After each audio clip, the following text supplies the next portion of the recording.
We are live. Hey guys, how's it going? Welcome back to the Kiwi Lads channel. We are back for another match of international rugby, the last game of the Sunday that has taken place in this game. It's a big one. It is Ireland versus Australia. Going to be an exciting way to finish off a night of November internationals that maybe no one will forget for a long time. We've seen a Welsh upset when they were defeated by Georgia. We've seen a draw between the All Blacks and England. What does this game hold for us between Ireland and Australia? What are you thinking? Who do you think has the edge?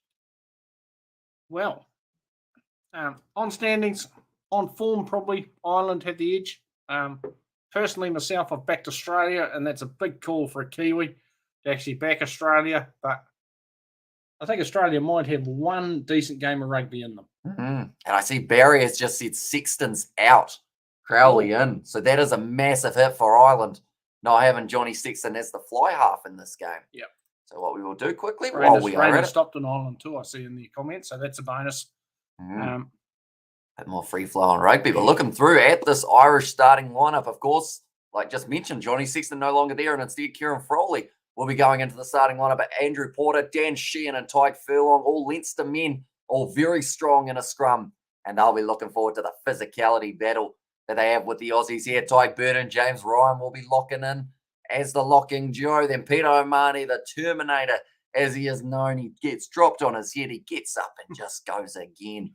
Just kind of, I guess, what you want in a player, but also you fear for that kind of player, don't you? Well, you do. Yeah. Man's going to get dropped on his head 5,000 times before the end of his career. Josh Van den Fleur, he wears headgear, a little bit more strategic with it there. And then number 8, Caelan Doris, also a very good loose forward trio for the Irish. Jamison gives a park at 9, Frowley at 10 now with the late exclusion of Johnny Sexton. Stuart McCloskey in the midfield alongside Gary Ringrose, two very powerful runners of the ball, and a nice combination to have. Jimmy O'Brien out on one wing, Mac Hansen, the flying winger, out on the other, and then Hugo Keenan, the Leinster man, to close out the starting lineup. Then for the Australia, a little bit of a new look Australia side compared to what we saw for the Rugby Championship. James Slipper, Dave Porecki, and Alan Alaratoa as the front row. Nick Frost and Caedron Neville will be the locking duo. And then you've got Jed Holloway at 6. Seems to still be deciding whether or not he is going to be their blindside flanker or one of their locks. They have gone with him at blindside for this game. Michael Hooper, we didn't get to see him throughout the Rugby Championship. Great to see him back in the side. And then Rob Ballatini there at number 8. Then the back line, Nick White at number 9, Bernard Foley at 10, Hunter Paisami and Len Ikitau linking up as the midfield. Then out on one wing, Tom Wright, I should say. Here's a name for you. Yeah. You ready? Mark Noah Kwanetawasi out there on the other wing. His name's that long that it cuts off halfway through. I was going to say. For him, it's Noah Kwaneta is how they would say that one. But Andrew Callaway at number 15, very dangerous player. And looking forward to what he can do on this contest. In the chat, we have got their thoughts on the game, boys, says Golden Guest. We knew we'd get that question at some point. Both sides had their moments. England played a tremendous last 10 minutes of that matchup. And also, I mean, New Zealand, they'll be disappointed to have let it slip through their fingers. But they had things that they could have improved on. The good news, in a way, is the referee was bad for both sides. It was. So it wasn't just the All Blacks being penalised. England were getting penalised for all the random stuff as well. So it's unfortunate that it was that referee in charge of the game, because I feel like he turned a game that could have been a nice free-flowing classic test match into a start-stop.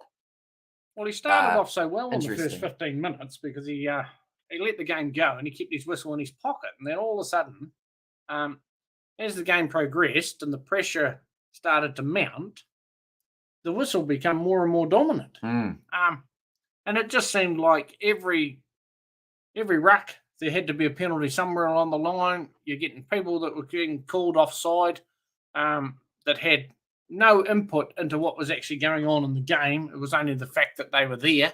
Yeah. It's not like rushing up out of the line and being offside and things like that impact things. When you get a kick downfield, there's probably 14 other players on the field that are actually running forward before the guy kicks it, especially if the kick's coming from the back. You start pinging those ones. People getting from both teams getting held in the back of a ruck after they've made the tackle. You know, they do their best to get out of the way, but let's face it, once the referee starts penalising it, every ruck, somebody's going to get held in the back because you're just getting a free penalty or a free advantage to carry on and play. And it was a disappointing end, not because of the draw, but because of how much influence the ref actually turned the game. You know, it was a game between, 3 years in the making. It was a huge game for both teams. And I think the ref just took the game away because everybody will talk about the ref. We'll get to talk about this beautiful singing from the Australians here, hitting all the right notes. And material offense, if offside and causing a problem, otherwise no problem, play on. Says commentary talk, and definitely ref has got to let the game breathe. Says commentary talk there. And who's the top scorer this year? Top try scorer. That's a tricky one because quite a few players have managed to get themselves a lot of tries throughout this year. Samasoni would be floating around there somewhere, would he? He'd be up there from the Rugby Championship. If he had started the game today, then he probably could have boosted that up. And also the chat to the players is the key. Antipedans, sorry. I think that's the word. Are the best refs at this to keep the players playing the game and instead of playing the rules. So he's coming to talk. And also we've got there and they're good fighting from Daryl. Although we've had a few over the past weeks with South Africa that has involved Riri. But the thing is, we're not so much whining about penalties against one side, which I know is what the Springbok supporters normally would do. We're complaining about the referee when he penalised England as well. Both teams getting penalised rather than just the one saying there was one call that went against the All Blacks. It just ruined the spectacle. It was penalties against both sides. England penalised 14 times. New Zealand penalised 13. Yeah.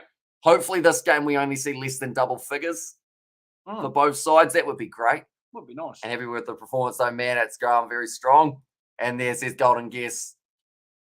Now, quickly looking through at the interchange players before we get into this matchup as we hear the Irish national anthem, but it is going to be Rob Herring, Kean Early and Finlay Bilham as the front row replacements. Joe McCarthy and Jack Conan slotting in as 19-20. Craig Casey. Now, Crowley, rather than being, I believe they'll have to get in another player. Maybe they've got Frawley or someone lurking in the wings. And then Bundy Arkey going to be coming off the bench as number 23 for the Australians. For Lau Whainga'a, Tom Robinson, Taniela Tupou, the big Tongan Thor. And speaking of big, Will Skelton going to be off the bench for the Aussies. Pete Samu, Jake Gordon, Noah Alessio, and Jordan Patai. Looking through at what Ireland have been able to do throughout their Northern Hemisphere tour. They have won all of their games, similar to what Italy was sitting at before their game up against the South Africans, sitting 2 from 2. Whereas Australia, they've had a mixed bag, haven't they?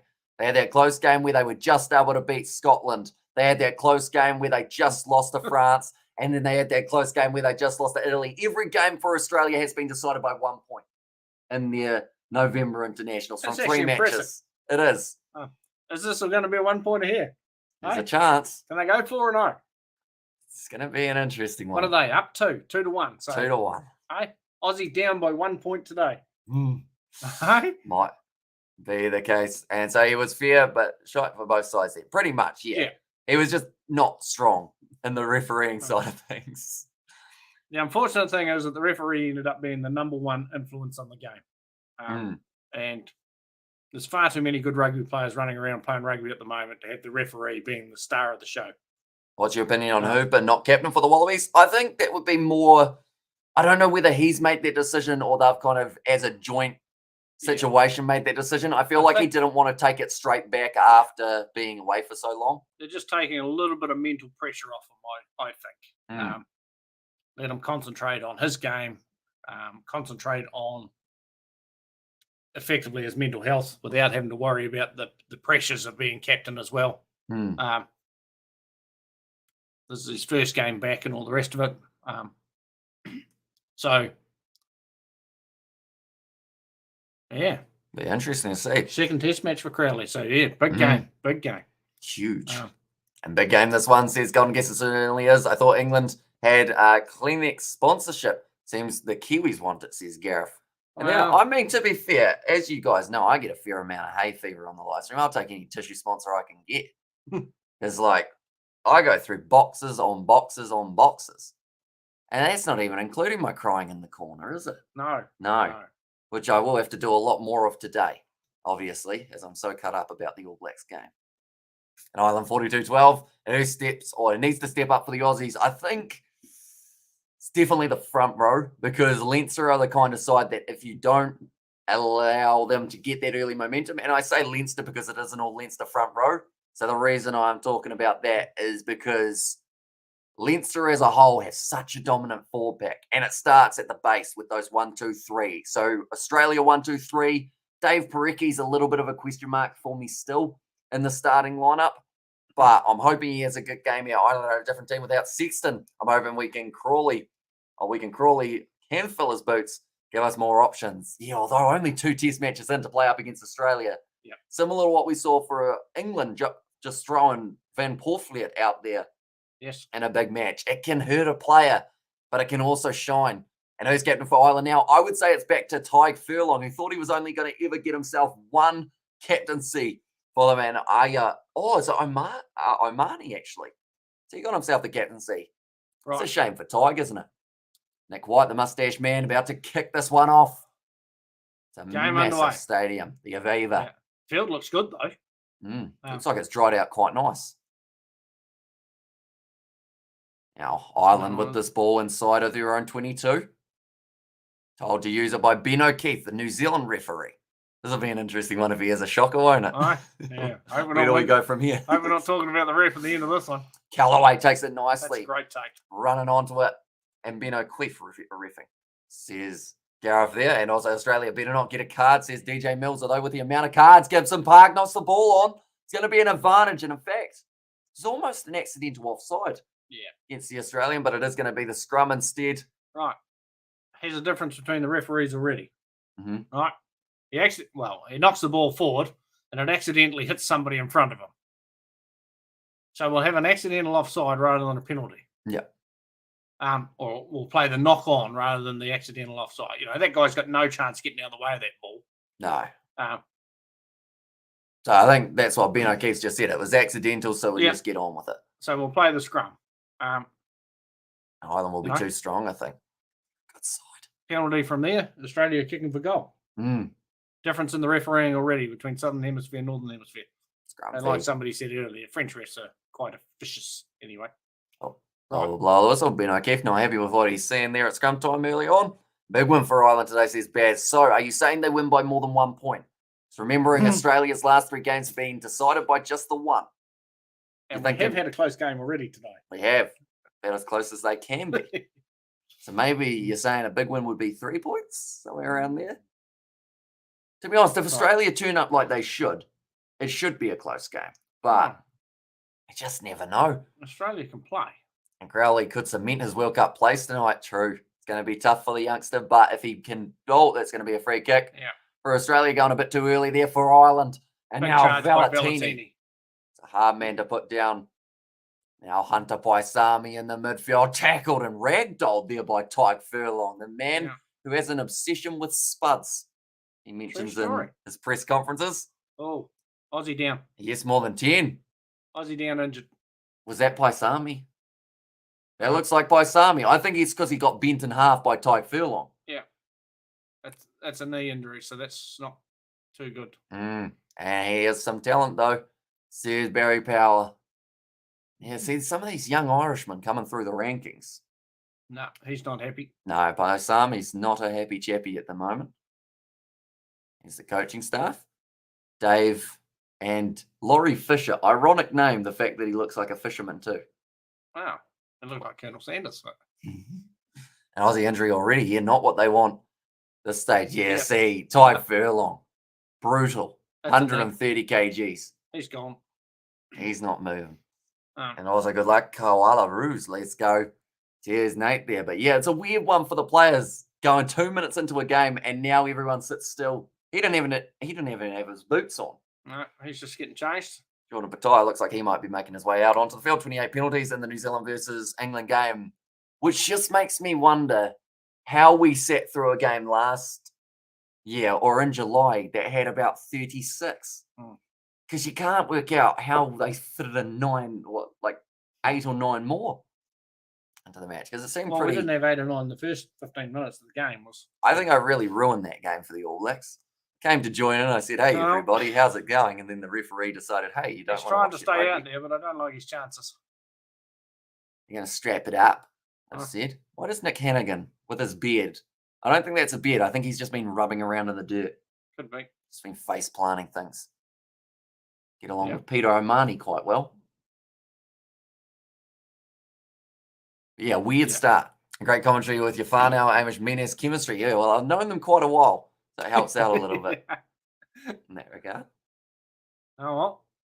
Paisami wants to continue. He's going to hurt himself. He's got a limp.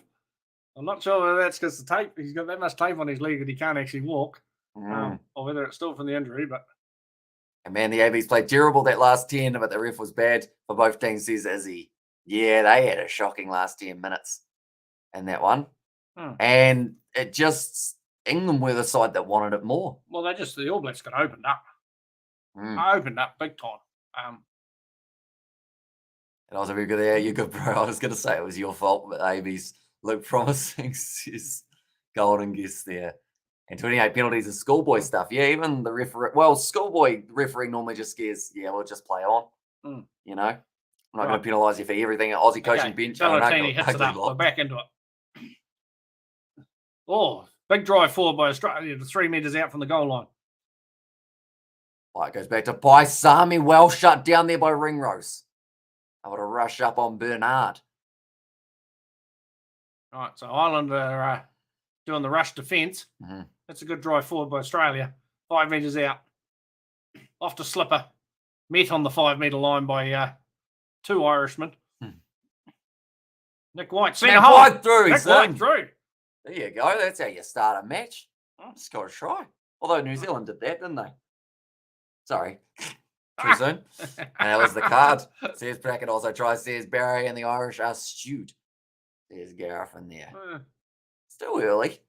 Ben O'Keefe wants to have a quick look at this one just to make sure. Oh, okay. They're checking a potential neck roll from Australia too. So that's Dave Parecki, the man who I said was my question mark. May have done a neck roll. So this is actually requested by the TMO. This wasn't Ben O'Keefe doing. No. The TMO's seen something. Where? Oh, here we are. Oh. He's bailed out of it. He has pulled out of it, but it's the question of whether or not they decide that that's serious enough. I would be pretty disappointed.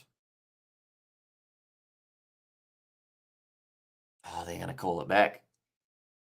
There you go. We love a good bit of controversy early in a game, don't we, eh?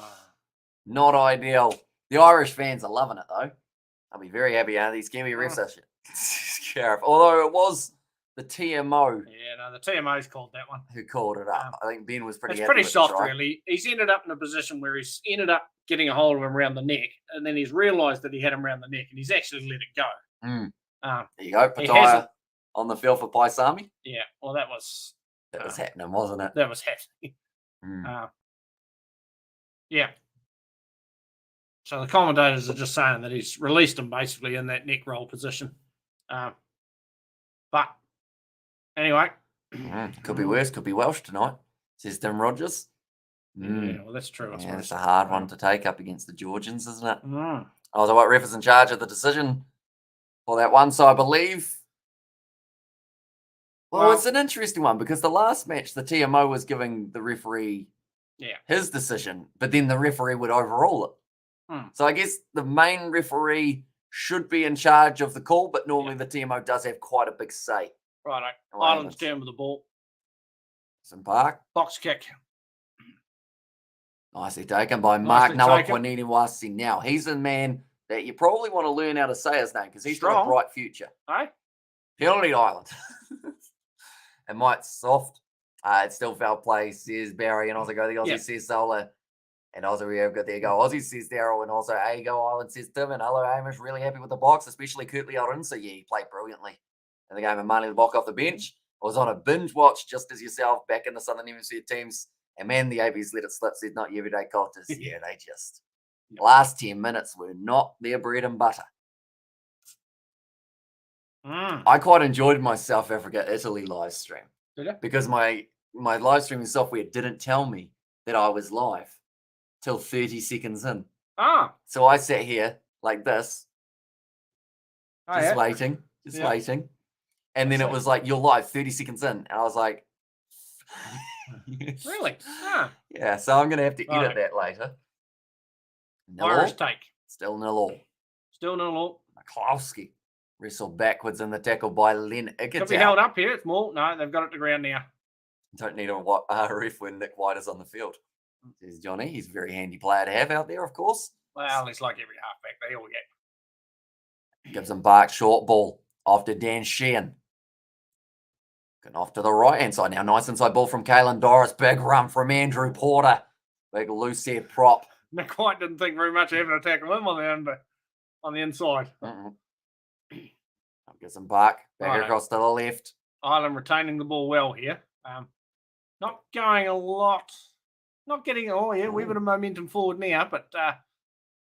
Here's one for you. Ireland, one of the quickest ruck speeds in world rugby. Takes less than 2 seconds for them to get that ball back out the back every single time. Look at this. Down it goes. Michael Hooper's an annoyance, though, and he's been able to get the turnover. Perfect example of me being wrong. You say? Jinxed him big time. They had 15 rucks in a row where they'd recycled the ball beautifully there, and then you killed them in one fell swoop. Now the pocket, Noah Kwanina-Wasti gets a good boot on that one, but it's straight to the halfway line. And now attack and run for Jimmy O'Brien.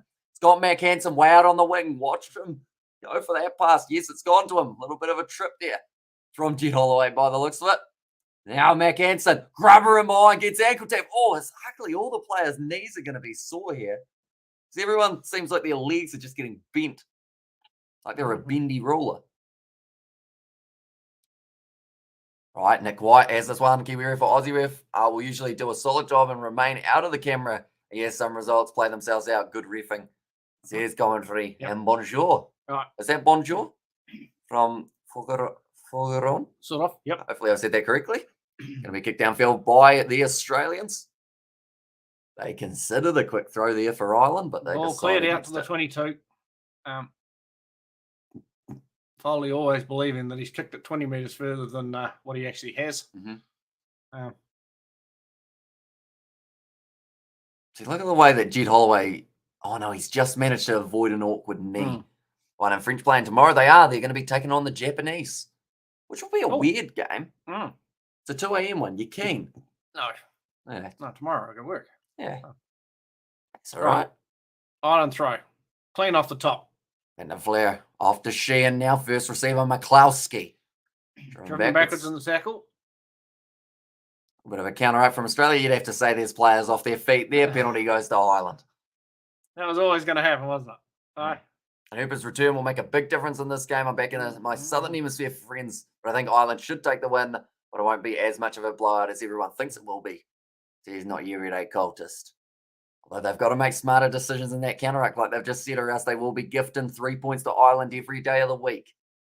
Well, he did everything right for a start, and then he was staying out of it, and then he just couldn't help himself and had to give it a wee fish.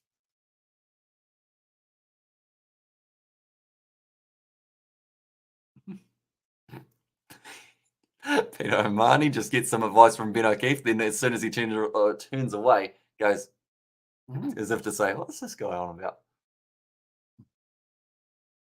But the referee's just explained to both captains that basically he's going to call out the numbers of the people that need to get out of it. And he expects them to get out of it. And cheers, Amish, says Nate. So that's productive by the referee. And should England have run it to try win the game? Or should England have run it to try and win the game? Was it a good choice? I think it was a good choice. At the end of the day, they'd fought back to pretty much what was going to be a loss to then what they will be claiming as a win. It was a massive comeback, but they were inside their own half. The chances of getting up the field without some sort of penalty against either them or against the All Blacks was very slim. Just with the amount that we did see throughout the match, that's going to be 3-0 now. Yeah, 3-0 to Ireland. Let's kick for the youngster, Frowley. Crowley, sorry. I keep on saying Frowley and Crowley. Yeah, you do, yeah. Frowley's the redhead who plays for Leinster as well, believe it or not. Okay, so fair enough. Makes it tricky. Although he's actually at Ulster now, I think, this season. Everyone's doing the eyebrow raise. Go on, what's that penalty for? Which one?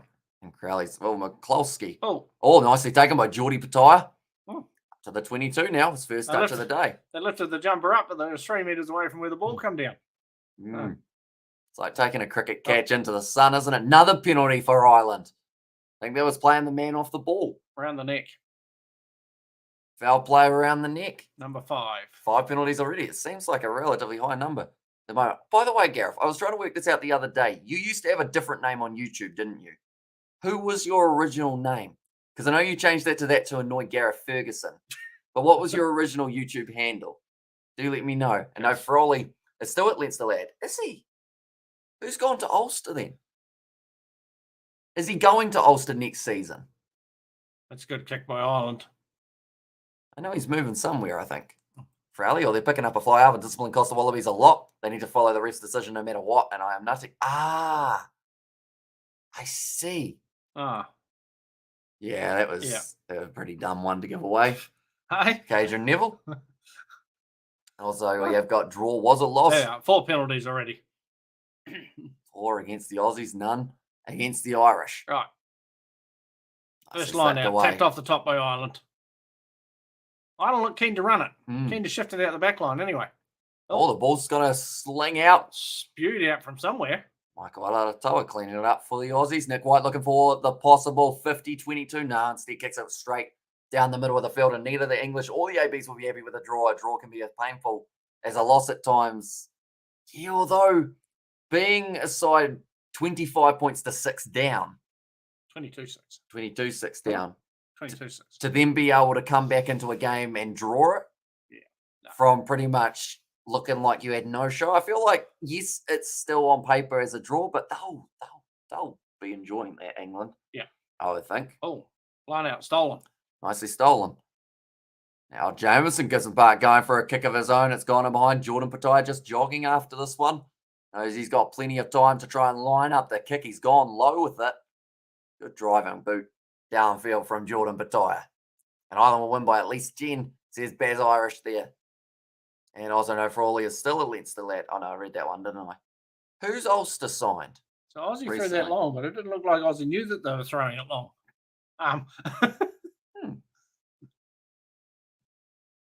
Right.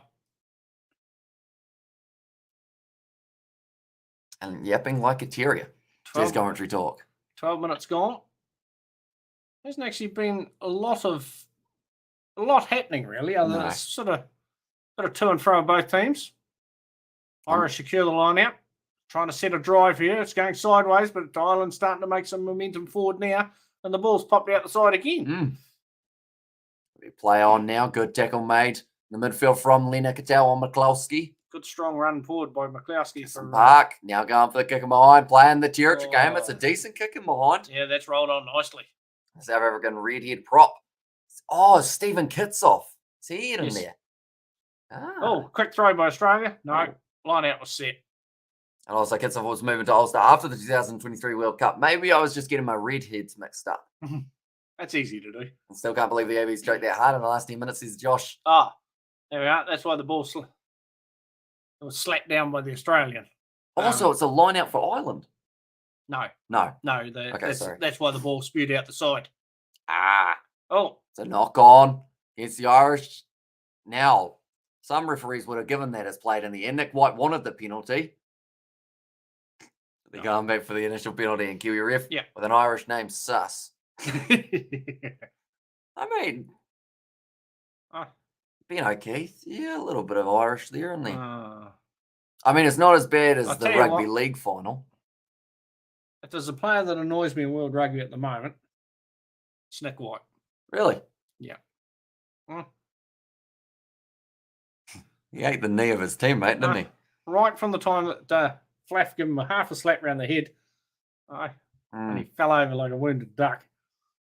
See, I had TJ Perenara for a while. Couldn't stand the guy when he was playing for Wellington and just being annoying. Yes. But then, I realised we need him for the All Blacks, so I had to forgive. Righto. So Nick White's managed to milk a penalty for being taken in the air.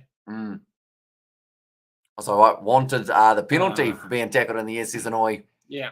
And also, he must get his penalty, says Leon. And also, we have got there Sean Fitzpatrick found out He's actually more Irish than Kiwi, says Commentary Talk. And he is annoying, but a very good player. And he's the perfect halfback you want, says annoying. Yeah, it's one of those ones that it's always the most annoying players who are normally very good.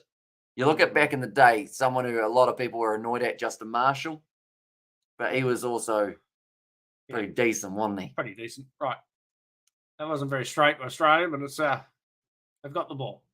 White kicks it away. Let's go to the sky. Mark Noah, Kwanita Wasi getting after it. Nicely taken by Mac Hansen. Driven backwards, though, on a physical tackle. Now Kwanita Wasi doing a little bit of the tapping back on the ground there to try and get it onto the side of the Aussies. Gibson Park goes short side. Tyke Byrne does well to take it. Now, Dave Parecki, you cannot go for that when your player is lying on the Irish side. Yep. Good refereeing there, though, because that Australian tried to, but he milked that as much as he could. And also, we were there. Well, I'm glad to say that I agree with you. Mr. White is not a popular man here in South Africa. No. He's not everyday cultist. Ball's gone high. Nicely taken by Bernard Foley.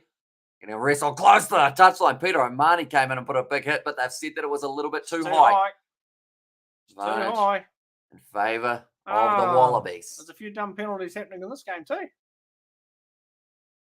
And are you saying I am nutty? Says Nate, and bring on Skelton to give Leinster players nightmares, says Gareth. Now they will be going back for the original advantage. High contact.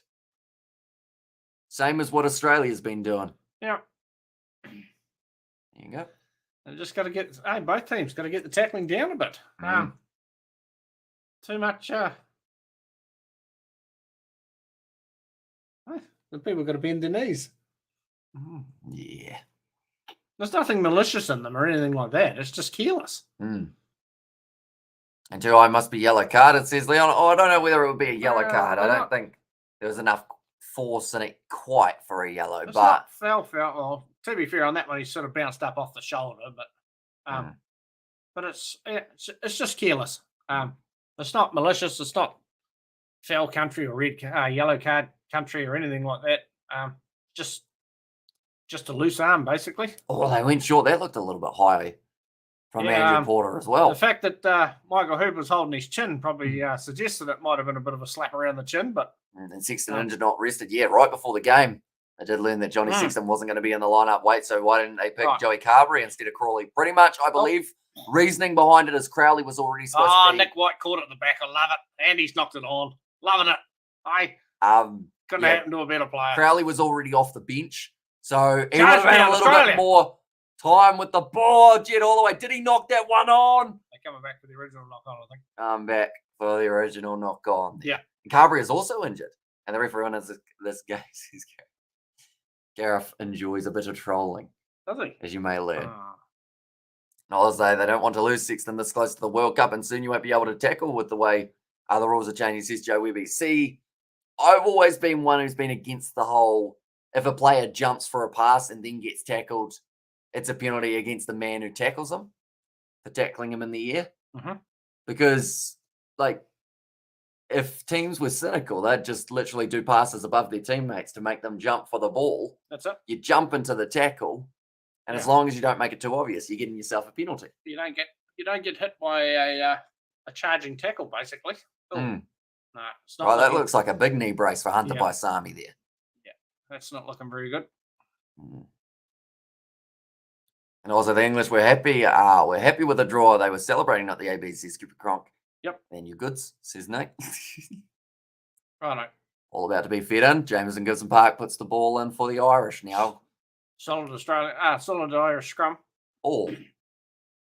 Kick downfield, nicely taken by Tom Wright. Taking the line, sold the dummy almost through Tom Wright. Those elusive stepping feet. Oh, nearly taken by the Irish. He took a cheap knee to the back of the head there from Miklowski, though. He didn't really need to take. Now a little kick behind from Bernard Foley. He's been watching Barrett too long, but it's nicely taken by Hugo Keenan, I believe, who skidded onto that one. Now back across Tyke Byrne. A lot of kicking in this game so far. Do you think that's due to the wet weather that we saw earlier on in the day, just trying to test out to see if there's any slipperiness around? Yeah. Or a bit of territory as well? I think it's more of a territory thing, I think, but that was a big hit. And a bloody handbag will be part of the playing kit soon, says Johnny. And also, Palms were absolutely nowhere for 73 minutes. Yep. Says cited. Now, Gisborne Park puts the ball high. So these guys are all running forward from in front of the kicker. Slapped back by Pattaya, but it doesn't work out. And Kalen Doris able to clean that one up. Penalty goes the way of the Australians. Is that another high one? No. Ireland offside. Score there for the chase. And also, Wally's need to eat more Cadbury before the game, says Bob Locke. And also, what do you think of Marcos Kremer's red card against Scotland? I wasn't really happy with the ref. There were a number of forward passes that led up to the Scots try. And then those cards says not everyday cultures. I haven't actually seen that matchup yet, as we were covering Samoa versus Australia. But by the sounds of it, 1 red card and 2 yellow cards in that one pretty high penalising game. Unfortunately, and I think that really took Argentina out of the game as well. Tate McDermott got injured, didn't he? That's why he's not there. Just for Joe. And you're saying could only score tries when the ABs were down to 14, says Cooper Cronk. But then saying that they took the opportunity they were gifted.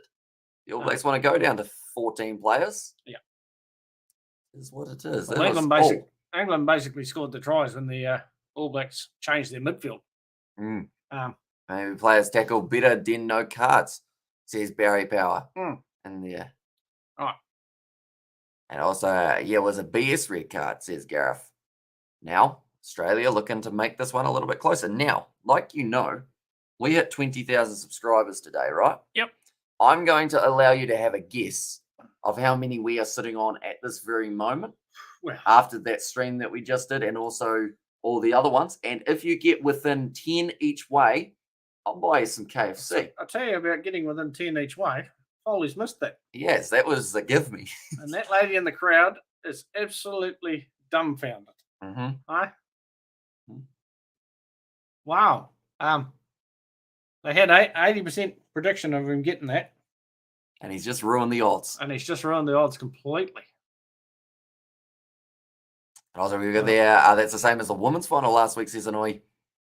And the ref sounds Aussie. He is from New Zealand, believe it or not. Yep. You know, Keith? Yeah, don't be too hard on him. And also, fans were cringing there. Also, almost kakati pants, says Nate.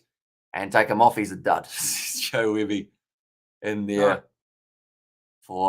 That's a bad kick to miss as well. Oh, it is. That's a meat and drink. Nick White now goes off to Bernard Thal. I thought he tried to grubber that. I thought he tried to pass it to the Irish guy.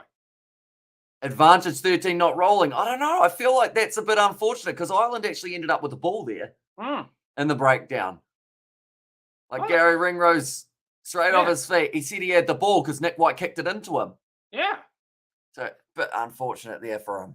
And how are you going to do a World Cup soccer? Short ball off Bernard Foley. We are planning on doing a few of the FIFA World Cup matches in the near future, but So you'll guess. In fact, I'll go within 20 each side. Jeez, you're not giving me ready to play with. Yeah, 20 each side. When did you go to 20,000? At 5:09 a.m. This morning? Yep. Oh.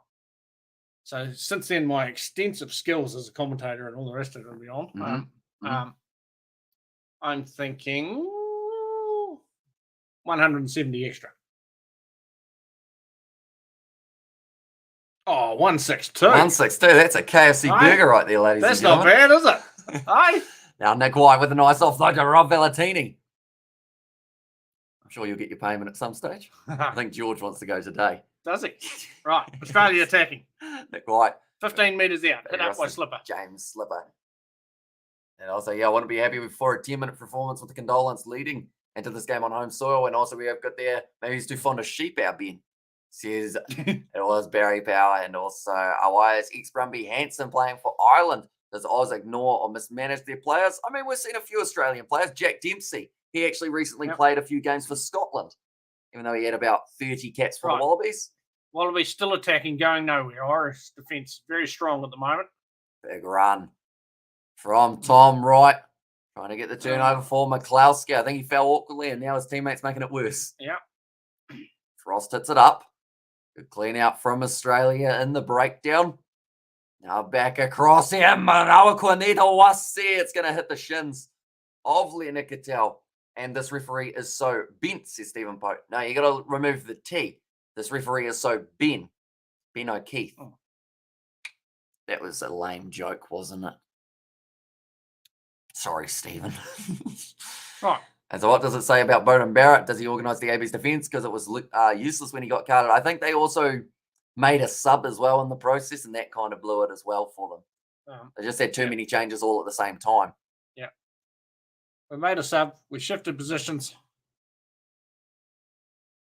And we opened up like the Red Sea.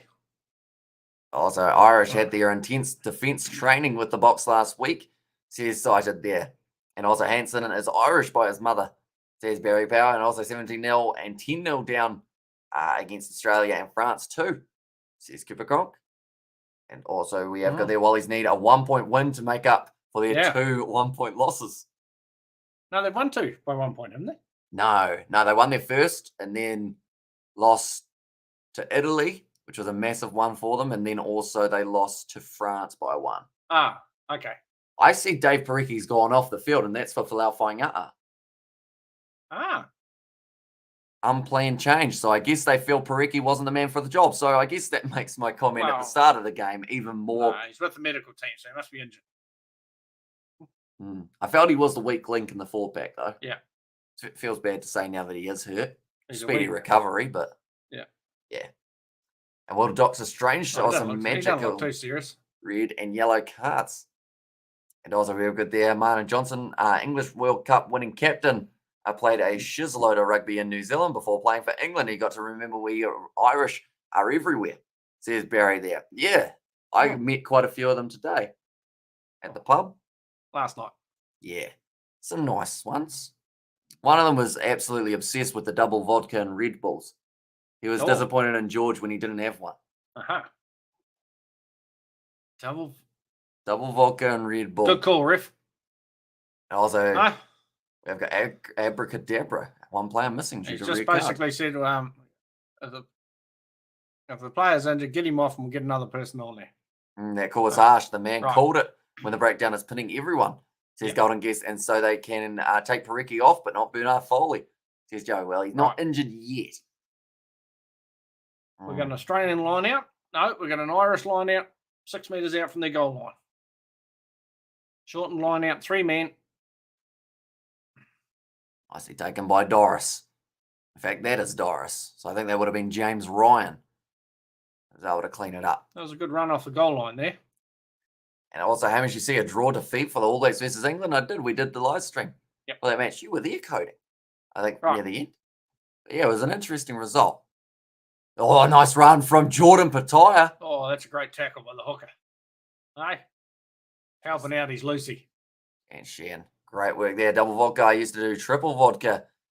Neat when Young says Barry. Well, I think it was a vodka Red Bull, and then George was like, can I get it as a double? And they were like, it just comes as a double. So that was easy for them. And also Irish are drinking themselves into the World Cup, says Nelson there. Fainga'a, first carry of the match from 25 minutes through and still only 3-0. Yep. Could have been 3-3. In fact, could have been higher because Australia did score that try earlier on that was disallowed. Yep. They had a little bit more of the attack for the Australians. We're yet to see that classic Ireland backline. Australia trying to find some gaps around the sides of the Irish rucks. Not prepared to throw it wide yet, by the look of it. Nick White going across to Cadron Neville. Taken down nicely. Nick White, once again, waiting for this one. Going off to Alan Alatoa, and we're in New Zealand. Are you guys? We are from South Canterbury, so halfway in between Christchurch and Dunedin. If you know whereabouts that is, Ireland only has 3 points. And there as well says some, and a draw. 13th of age for Australia. Somebody's boot lying out in the middle of the field. James Ryan. James Ryan won't want his foot still on at the moment. They got tackle made. Back across now. Rush defence from Ireland almost cost them, but Leonard Down not quite able to get that acceleration needed to break through the line. And also, are the two brothers going to play each other, says Gareth. The two brothers. Which brothers we talking? 17 phases. Oh, he's still retaining the ball. Haven't really gone anywhere, but they're still retaining it. Ireland still forced to make tackles. Juanita Wassey tries to go around the side. Doesn't quite get through. Now back across to the left. White cut out fast Finds the hands of Lena. Get down the no-look pass on the outside, but they did have it covered. Gary Ringrose was reading it like a book. Read that well, actually. That was in the script. Up to 20 phases now. Give the ball to Andrew Galloway or Tom Wright to see, or they seem to be the two using the space, says Joe Webby. So they might have to take her advice because they're up to 21 phases. Caelan Doris. Oh, he almost had it, did he? In fact, it's a penalty to Ireland. Yep. Great work. Reach over the top, stole it. Avies prove they are not an 80-minute team under Fozzie. Says Shane and Aussie, 30.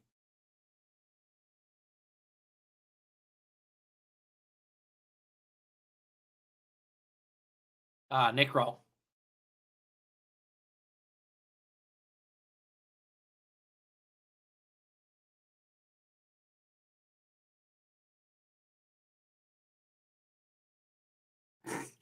Okay, so pretty much James Slipper, that is.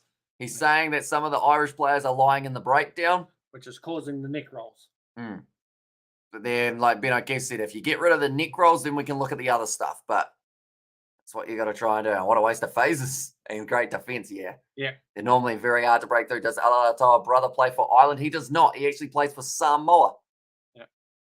And that would be. That was just about an illegal. Michael Alatoa. I tell you what, that was just about an illegal clean out by the Australian there. Now we've got an Irish guy injured who was the fella that was cleaned out. So be interested to see if they look at that. Just while they've got a wee minute while he's getting assisted too. Ireland, 91 tackles made to Australia, 40. Only missing 7. So they're having to do an awful lot of defending at the moment.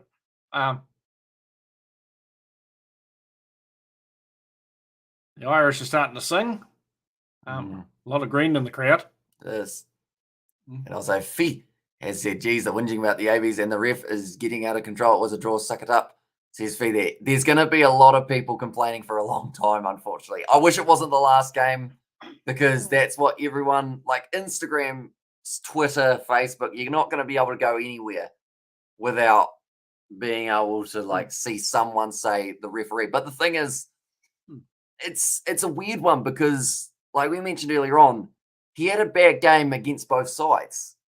So it would be weird to see one side saying we got cost by the ref because he did really mess up both teams. Oh, that looks like there's going to be a player going off the field, is he? No. You all right? Also, that comes from Andy Rugby League background. Says Barry there. And I mean, England a free try. And Twitter is a toxic wasteland. Yeah. Elon's trying to change it, but it's not really doing a good job at the moment. Ireland, moving it out the back line. They've opened up a bit of space. Come on from Jimmy O'Brien. That's gone quite big. Oh, he's touched that, so he's got to play it. Nawaqanitawasi decides he wants to run it. He's having a bit of a crack as well. Goes on the outside to Tom Wright. Oh, that was a bit of a dive. But it's going to be the penalty for the high shot. Oh, and the Irish aren't happy. Now the silly old Australians want to carry on with it. They've got a penalty already. Ben O'Keefe, with his big boy voice, said, "Stop. Please don't fight, boys." How many penalties have Australia had here? They've given away about 8. Caelan Doris. That one, James Slipper's getting called over again. Right, no, we're both captains, I think. And also, I'm Irish. I think Ben O'Keefe's getting sick of it. You must be Kiwi by all the whinging, says Fee. I mean, I wouldn't really say we've done much whinging overall.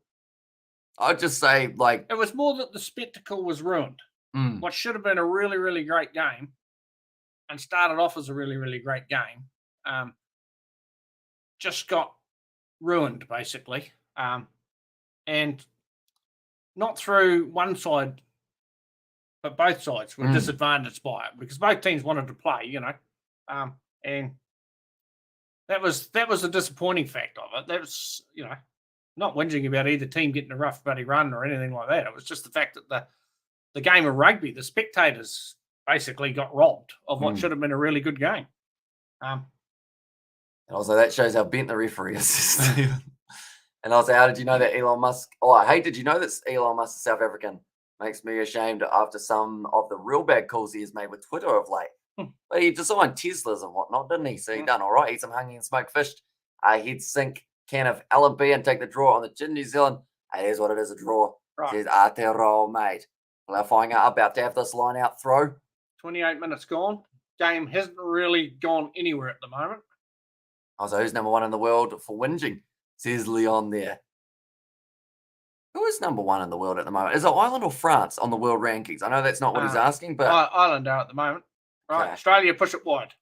Oh, Juanito breaks the tackle, hit the man on his outside. He certainly got that acceleration, doesn't he? It's come from the 7 circuit, so you can understand where that pace is. He also plays for the Waratahs. Another penalty goes that way, Aotearoa.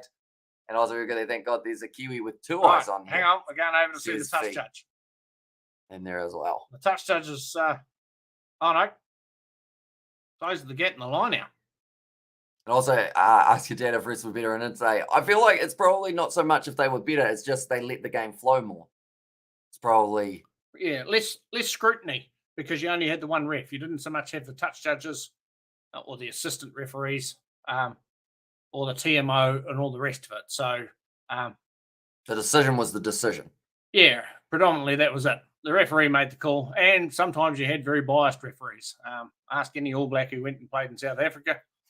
You know, they'll actively say that you were playing against 16 people half the time. But that's what happened when you played tours and you went away and played in other people's country because you didn't have neutral refs, you had home-based refs. But a lot more scrutiny with the cameras and all the rest of it nowadays. So it's like when we interviewed Maxi, how he said back in the day when he first got into rugby, his job as a lock was to punch the opposition front row. Like, you couldn't do that now. No. And also, we have got there, you guys have to be fair, but there's a couple of really bad losers on it. Yeah, some people do not take losses well. Trust me, I have seen my fair share of ones in the chat, no matter what country's playing. You could see a team lose by 40 points, and someone would say there was one decision that cost us that game. That's it. It's just one of those ones that There's another Irish guy lying in the ruck. So I tell you what, he could be in trouble here. This could be a yellow card for him. Because Ben O'Keefe's basically said, well, I'm getting sick of this, and if we keep infringing, then someone's getting a yellow. Yeah. Our cross kick from Foley. Now Juanito goes up, still manages to regain it. Yep. And also our top team is good. Just need Will Jordan. And hopefully Fozzie doesn't bring back Pet Kane. And this is not fair penalty after penalty, says Stephen Pope. Yeah, there have been a lot throughout the early stages of this game as well. There's another advantage for offside. And even if the ref was replaced by tech, there'd be one. It's exactly right. Look at VAR in football. The one how they literally have that line that tells them when it's onside and when it's not. And then people say that the line's corrupted. Yes. That the robots have been paid off. So you can't really win. Right. Australia still trying to attack under advantage here. Oh, that's going to be a knock on. Not the best pass. That was an awful pass. Hang on, the advantage was over. Ty Furlong gives it a boot. Oh, the big fella. Prop. Boy, he's got a bit of that. Aye. Under halfway now. He's lucky he didn't blow a hammy on that one. You'd be disappointed if they score now, wouldn't you? Just because of the big kick from the big man. I'll tell you what. That's a good tackle there by the number 1 too. Oh, that was interesting. Clean out. And also we have got there's Six Bottom. Does like to have unnecessary conversation with the refs. Come on, people. I also imagine if the Black Ferns lost a few weeks back, it would have been more moaning and groaning than a shoebox full of R18 movies in here. Says Aotearoa. I talked about this on one of the other live streams about 2 or 3 weeks ago, and I said, unfortunately, like some people will find it extremely hard to ever enjoy a game of rugby ever again because they're so obsessed with the referee in terms of if he makes one bad decision, like they go, that's ruined my whole week. Oh, not so much one bad decision. But... You know, like it's a tricky one because I mentioned about it because someone had said, oh, the ref got one decision wrong and now I hate all rugby. And it's like, yeah, but... That's a bit extreme. Yeah, well, you get that. You do get that. That's a bit extreme. But yeah, like they go, what's the point in playing if we know that referees are going to get it wrong and whatnot? And it's like, if you got that attitude, you're never going to enjoy a game of rugby again. Well, you're never really going to enjoy anything in life, really. No. Huh? What's the point of living if we know it's going to end, eh? There you go. That's deep. Well, I don't think it should be that. I'm just saying. It's just like, you know.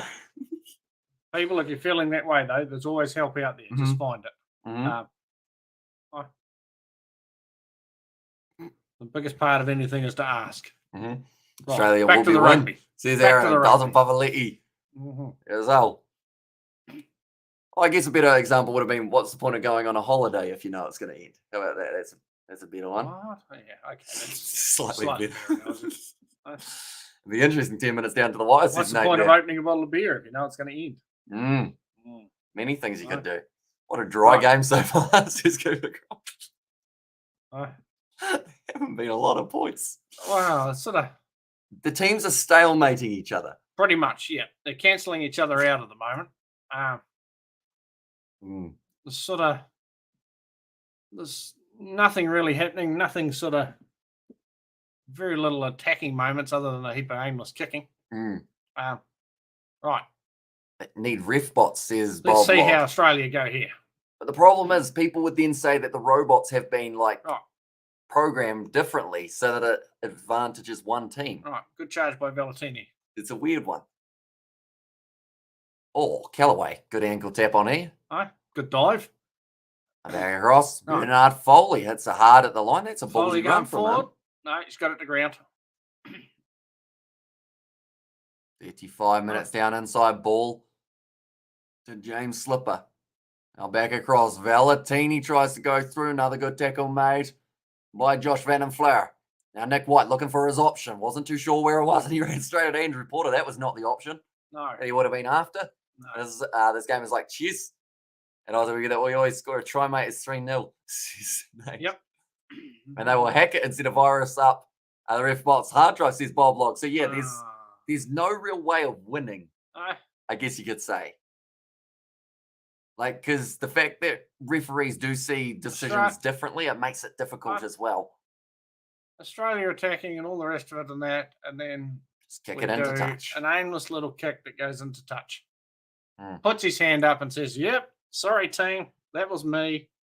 And also like to see Peter Gus in the mix. Our locking pair are well past their use-by date, says Shane V. Although I don't know whether they'll go with Peter Gus as a constant lock. I'd like to see Tom Robinson get a crack, possibly in that locking duo. Tom Robinson. Peter Gus as a lock.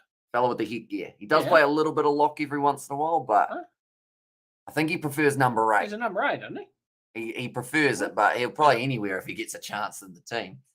You know? We also have been lobbying Sky TV, bro. We'll get you on their commentary team in France next year. No worries, Gus, says Patrick. I mean, it'll be interesting. They'll probably end up copyright striking us before they give us a job. Bit of a shame there. A kick to make Kurtley Bell proud, says Hanoi. Just an injury break at the moment, so... So this is when we remind them, if they haven't already, be sure to hit that subscribe button. You want to do that one? Oh, you're an expert at it. I've just had many a time from the dining room. If you are new, ladies and gentlemen, and you want to see a try scored in this match, hit that subscribe button, and it will happen. There's a button here somewhere, is it? Yep, the big button. The big red one. Although you're normally told not to press the big red button, aren't you? Yeah. But in this case, press it. This is shaping up a little bit like that game you kept me up for last week. That was Ireland versus South Africa, wasn't it? Low scoring, stalemate, and Tom Robinson, or that Bay of Plenty lock. So I'm thinking Ngātoa Koya's the man you're thinking of, Shane V there. It also been on Skelton, or bring on Skelton. He crushes Irish teams in big games. And savage Irish defence make the Aussies look poor, says Barry. Yeah, that's the thing. Australia's attack hasn't been too bad, but Ireland's defence has just been strong. Like, they don't miss many tackles. Like we said, 93 tackles made, 7 missed. That means you're only getting a chance every about, 10 tackles, or in fact, more than that, 13 tackles to try and break through. Now, another big run from Caelan Doris. Great attacker run. That's a great run. Oh, Michael Hooper took a knock there from Tyke Furlong. Right on the nose. Doesn't look too flashy, the Michael Hooper here for a bit. And also, why we love our rugby, never boring. There's Nelson and someone, for God's sake, tell them, Aussie lads, this game pretty easy. Get the ball out and head for the line. Wake me up when a lad starts to play, says Yeah, well, you're winning with a big long name. Looks like he can run a bit. So no, nice to see him. Yeah, that's him. Yeah. would be really, really nice to. Oh, they want to check this one for Michael Hooper, because his nose was sore from Tyg Furlong. So that's who the player in, I guess. 16 gold on green 7. 16 gold. So Folau Fainga'a on Josh Van den Fleur. Is there another neck roll here? Surely not. Oh, if he's neck rolled. Yep, grabs the neck. See you later, bud. You cannot do that for a 4th time. And they cannot use the excuse of he was in the breakdown where he shouldn't have been. Another one round the neck. Who do you think is going to win the Football World Cup? There are quite a few good sides in the mix. In fact, it's very hard to tell because it's in Qatar. James Slipper's just gone like this. And said the slob off. Him a slap on the back and said, "Get your ass off the field." And you guys are better commentators than the TV goons are tuning in to you for the World Cup, says Fee. And yeah, we've got a lot planned over the next few months. We also cover a bit of the URC Gallagher Premiership, the 7th circuit we have been doing on the channel. We just finished a Rugby League World Cup. I finished a Rugby League World Cup, but yeah, well done. Thank you. There's some really slow learners in this game. Yeah. Huh? That's about the 5th time that they've done a neck roll. Some really slow learners. Huh? The worst thing is they're out in the open when they're doing it, so that everybody can see. And you just got to be thinking, how dumb are they? He's only just made his way out onto the field as well. Yeah. So he would be perfectly aware of what's going on. He can't blame sort of, mental fatigue or anything like that. He could say maybe he wasn't on the field when they got the warning. Oh. That's the only excuse he's got. Wow. Brainless is annoying. Wales did not lose to Georgia today. Your television must have been upside down when they showed the results, says Slowfinger. Okay. Must have been it. I reckon I'll read the paper tomorrow and it'll probably say it. But although, to be fair, Slowfinger... Here's Ireland's turn to attack. I haven't watched that game, so... Right. In my mind... Oh, he's running sideways. They're all right. Now, Mac Hansen tries to break through Michael Hooper. Now offloaded back, Gary Ringrose.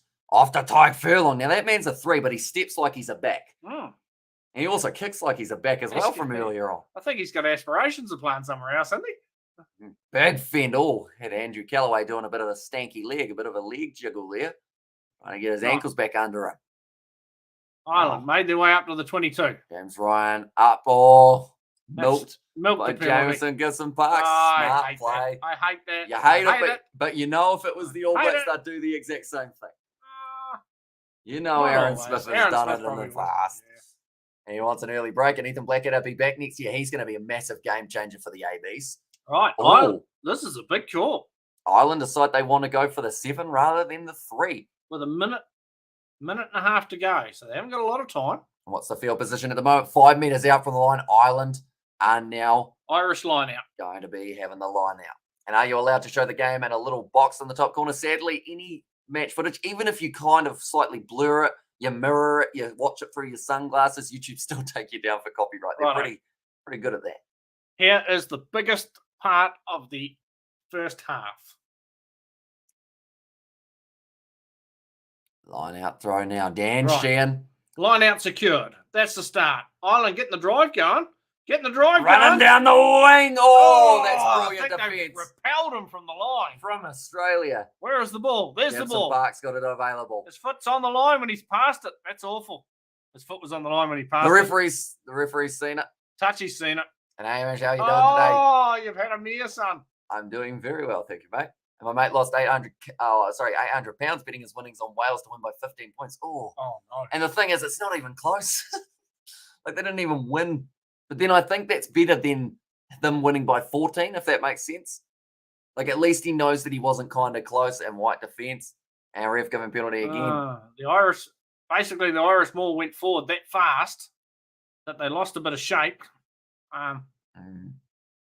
Also, as the Flying Fijian winger playing for the Wallabies, so I believe you would be talking of either Marika Korombeti, or maybe talking Korombeti. Suliasi Vunivalu. No, he's talking about Korombeti. I think he's talking about Korombeti? Yep. He is not. He's not there in the team, and he is not off the bench either. No, he's not. I think he's also got a bit of an injury, maybe. Right, that is going to be 40 minutes through this game. Nick White will just be booting this one into touch, I would think. I'd be picking. To close out the half. Oh, gets a nice little shoulder.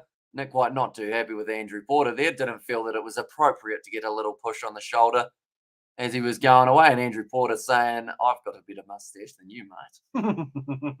Yeah, a little bit of argy-bargy between the sides at the end of the half. And yes, Mark Namakonetawasi says Hanoi there. And also we have got the White trying it on Porter as Porter pisses himself laughing at him, says Barry. And what is the halftime entertainment, says Gareth? Well, I'm going to play the guitar and my dad's going to sing. Well, I tried out for the school choir once when I was a kid. Mm-hmm. They said, you better play an instrument. Yeah. So I wasn't any good at that either. It was a low-scoring half, wasn't it? 3-0. I'm going drinking. You're going drinking? Fair enough. I should have put you to sleep. All right. You sing some tunes. See you after half time. All right, I'll see you another. I don't really know too many other songs other than the South African national anthem. Whoopsies. Back in the day, South Africa refs wouldn't give penalties for anything, even a sucker punch that from behind that bloke, Andy Dalton's jaw, I should say, considering the inexperience in the Wallaby side. They're doing okay, says Joe Webby. I commend you for your dedication. We deem you the Night Owl sports broadcaster here in Arkansas, USA. Yeah, we've been up for a little while in this one. And Oz should be 7-3. Correction, they should be 10-3 if they had got that other kick over as well. Saying Wales lost to Georgia is like saying the Welsh football team is in the World Cup. And also, you guys need some tea. Might need something stronger to watch this. And also, we have got there, don't blame you this game. I can... me yawn. Yeah, it hasn't been a high-scoring game for the first half, that is for sure. What I'm going to very quickly do, I'm going to go like this. And I'm going to go like this. Just checking the odds at the moment. Ireland's still favourites. For the game, the worst commentators in the history of international rugby. Oh my, I did turn it off and come here, says Finton. Well, you listen to the Australian commentators. You know, they'll drive you crazy. And also, I could hear Rennie, he lacked discipline. We need to be better, blah, blah, blah. We lacked, says Hanoi. And also play Itsy Witsy Spider. I don't actually know how to play. Oh, is it the same tune?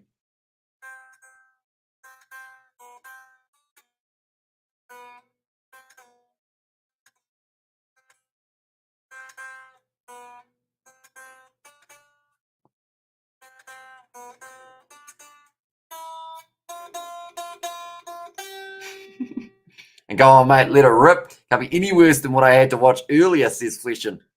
And also, Fintan Omora, yeah, these commentators, or these guys are good, fair commentators, even though the AB's match, or even during the AB's match, unlike others on here, says Fee. And also, go Ireland, do it for Master Mal and the Irish strength in their defence. So the game is not going anywhere at the moment. Who does New Zealand play next week? That was actually their last game. So they close out on the draw up against the English.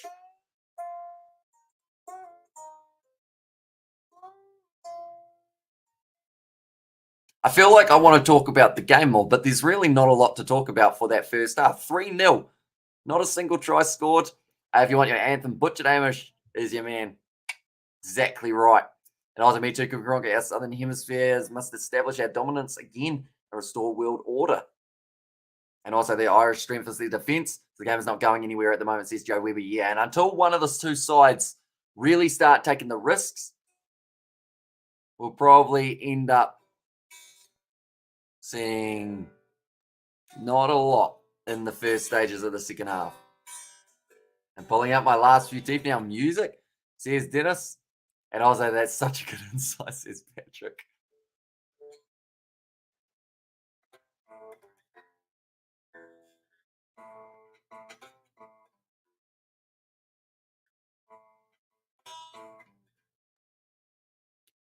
And also, can you play the Welsh national anthem? It's called The End. The End. I do not know. I've got a whammy bar, though, so pretty much if I was to do Happy Birthday, I can funk it up a little bit.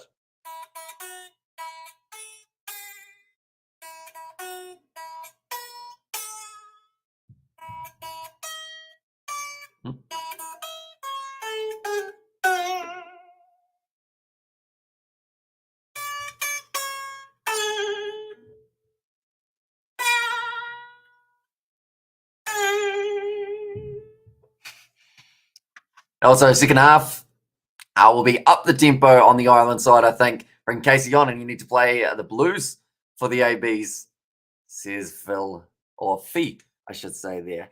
I feel like my friend Isaac, he's the one to watch out for when it comes to the guitar. He's a smooth operator on the old 6 strings. I can see the signs there. The Northern Hemisphere are looking less threatening the nearer we get to the World Cup. I think the Southern Hemisphere are timing it perfectly to peak at the right time. And the Wallabies need a tupo to break the defense. And also sounds like Mississippi Blues. And can you play far away? You just want me to go over there. Well played. And also, where's New Zealand in the rankings? I think they're still about 3rd or 4th. Never heard the Aussies call a game. Their commentators somewhat biased. Yeah. Pretty much they are fully green and gold, I guess you could say. And also New Zealand 3rd, says Johnny. And also shocking guitar image. So some improvements, says Finton. Oh, someone forgot to turn Drew Mitchell's microphone on. That's not a bad thing, to be honest. Also averaged even doing some slides. And this is not everyday cultures in New Zealand is 3rd, Islanders 1st, and also Lachlan McWhannell and Peter Gus pairing at the locks. Interesting combination. I've just realised how far off to the side I was. Right, either my headset stopped working or Drew Mitchell, we cannot hear him at the moment. And this, that was like the SpongeBob version of Happy Birthday, says and SpongeBob theme song. Oh, that would be a cool one to play. Oh. No, it's probably not enough time. I was going to message Isaac to see if he wanted to come on the live stream and play the SpongeBob theme song, but I don't know what he's up to. I can hear Drew here.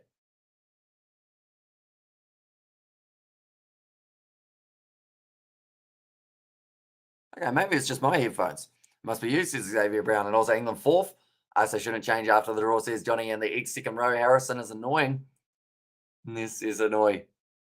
And we regret the loss of sound on this program. Okay, so it is actually Sky Sport who have got the problem. Well, it sounds of it. And Morgan Turanui, and Tim Horton are great. Says Joe Webby and Paul Howard. Gronk is on the glass pipe. Thanks, Drew, for your thoughts, even though we couldn't hear them. We appreciate you, bud. I'll quickly go like this.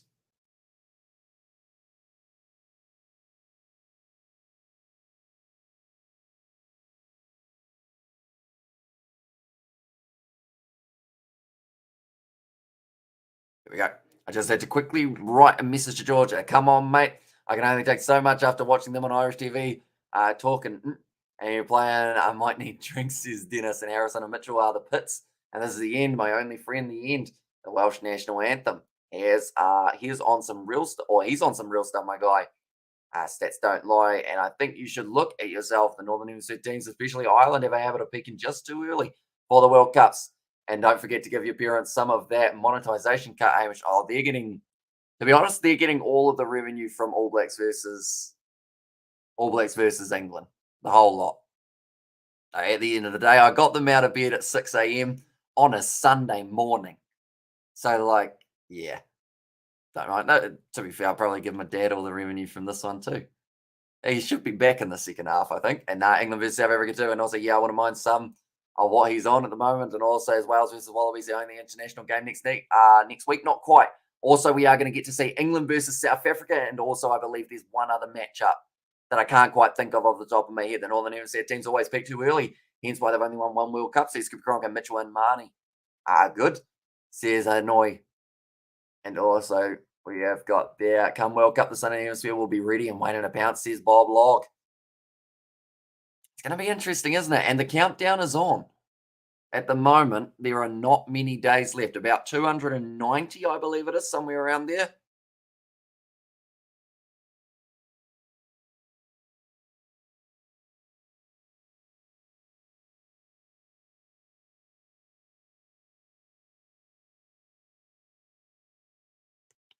There we go.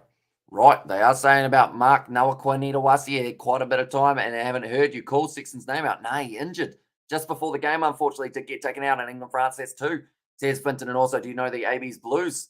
It's got the 71-minute game. Oh, brutal fight.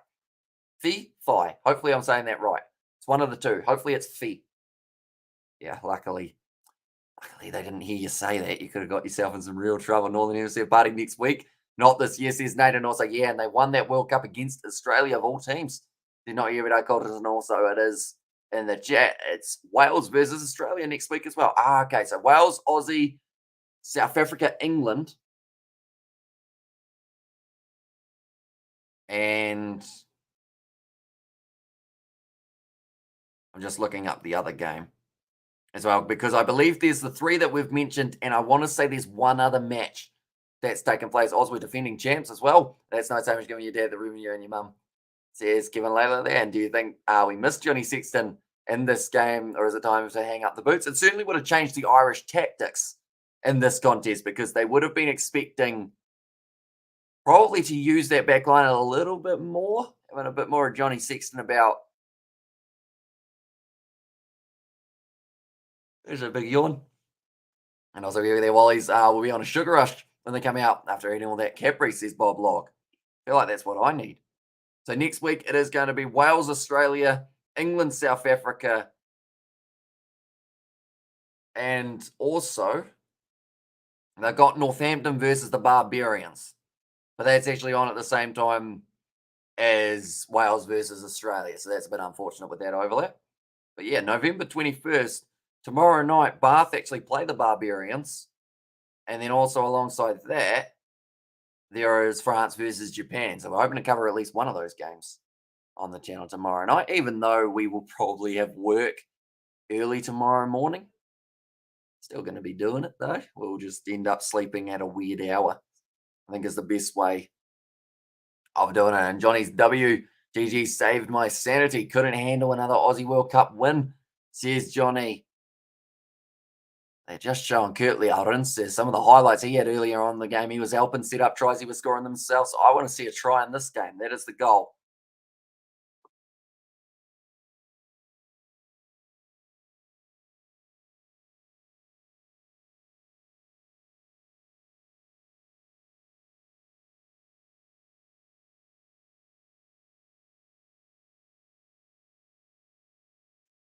Also, Ireland betting face still does seem that way. I just had a wee cheeky gander at it. My eyes are getting heavy. That's unfortunate, isn't it? Also, Australia were good back then in the 90s to 2003. Also, we have got there. I think it would be better if the whole of the Welsh team faked a heart attack before the match against Australia.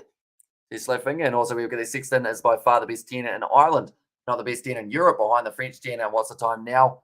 Thereby, yes, is Johnny Douglas. So it is 10:09 a.m. So I have been up since about 2 a.m. No, sorry, 2 p.m. yesterday. So a little while. Since then, we've done about 10 hours of streams, and I went to a 21st birthday party. That was fun, wasn't it? And this game's not helping. No, this game's a bit slow. Don't blame me for rubbing your eyes. Skipper Grog, I love it, says Jacobus. And also, we have got there drinking coffee, says Annoy. Although, if I'm going to sleep relatively soon, probably wouldn't make sense to drink one now. Oh, yeah, we get an ad for a movie. Getting an ad for an Australian movie. And probably still be playing Australia next week, says Dennis there. And also, I'd like to say thanks to you, Hamish. I didn't think I would be watching rugby this year, but you've made it interesting with your different way of portraying the game. Well done, mate. Says Joe Webby. Well, it's been a pleasure having you. Did they show any highlights of the first half? They couldn't find many. No. Unfortunately. Right. But it's like what I said. I said I'd like to talk more about the game, but there's not really much to talk about. Oh, yeah. Because we saw a stalemate. I'm hoping the second half we see more than 3 points. Triple vodka, mate, is the way to go. Says Barry Powell there, and also not slow as a rendition of the South African national anthem this afternoon. That was slow. I was trying to play along with it, but I just couldn't because she was pretty much doing her own thing. Right. Dave Rennie wants to see what? Oh, yeah, by the way, we can't hear those guys. We couldn't hear Drew Mitchell earlier on, and now we can't hear Fraser McWright. Dave Rennie wants to see a little bit more discipline. Stop the stupid penalties. He wants to see his contract renewed for next year because he's a little bit worried about that.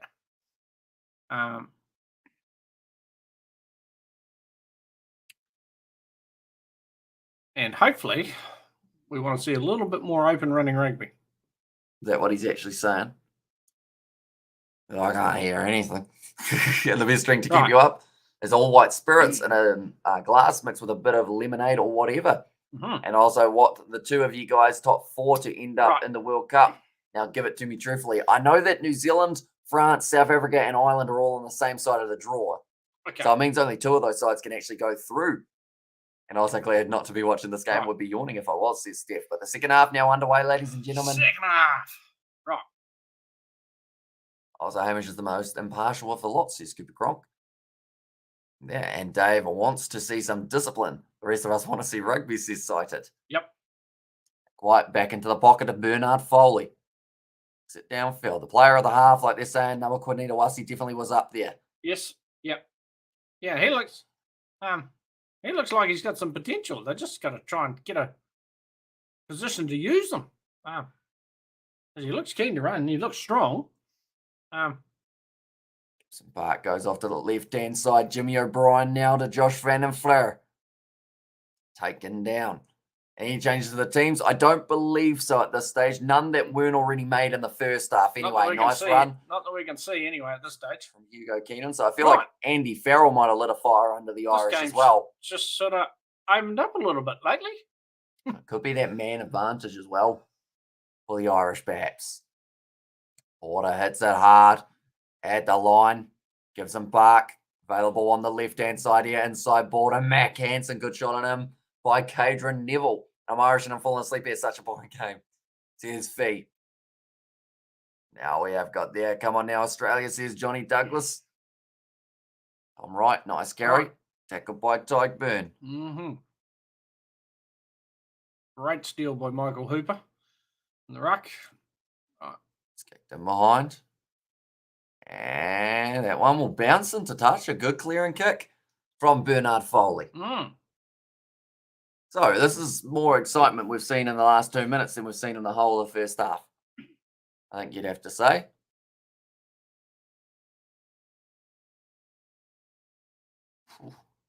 Done well there, Michael Hooper, hasn't he? And also keep it there as an Irish woman ref who does men's matches, says Barry Power.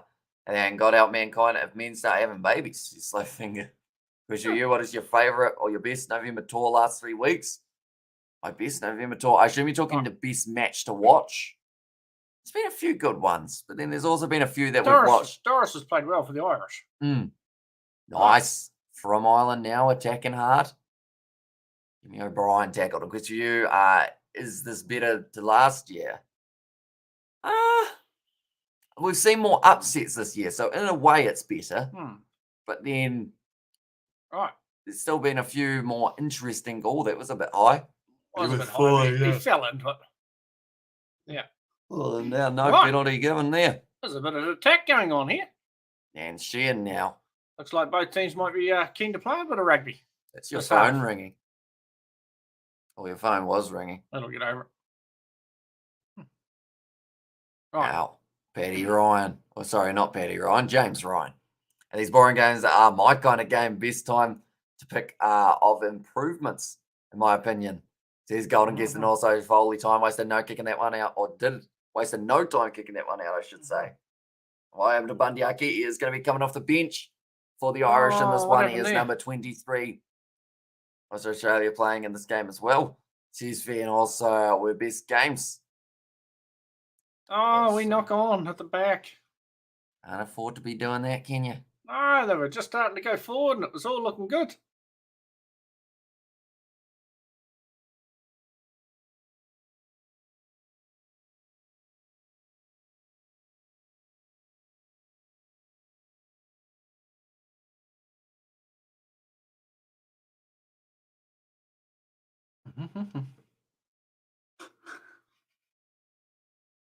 Oh, yeah, no, he did. Just dropped it. Dropped it down the front of him in contact. 2.5 minutes left of the Folau Whainga yellow card. But he was banned for 8 weeks, says Matt, Barry. But he's off the bench for the Irish in this game. Right. I believe. And also... We're going to go uncontested scrum. Oh, because of no Folau Whainga and Parecki's off injured. Yes, so that means Australia will actually have to drop to 13 players for the next 2.5 minutes. And Ireland sucks, says King Kong Kong. And if it's not discipline, it's mistakes. It seems very laboured. Every passage of play, and front row running and stepping like wingers, says Cited.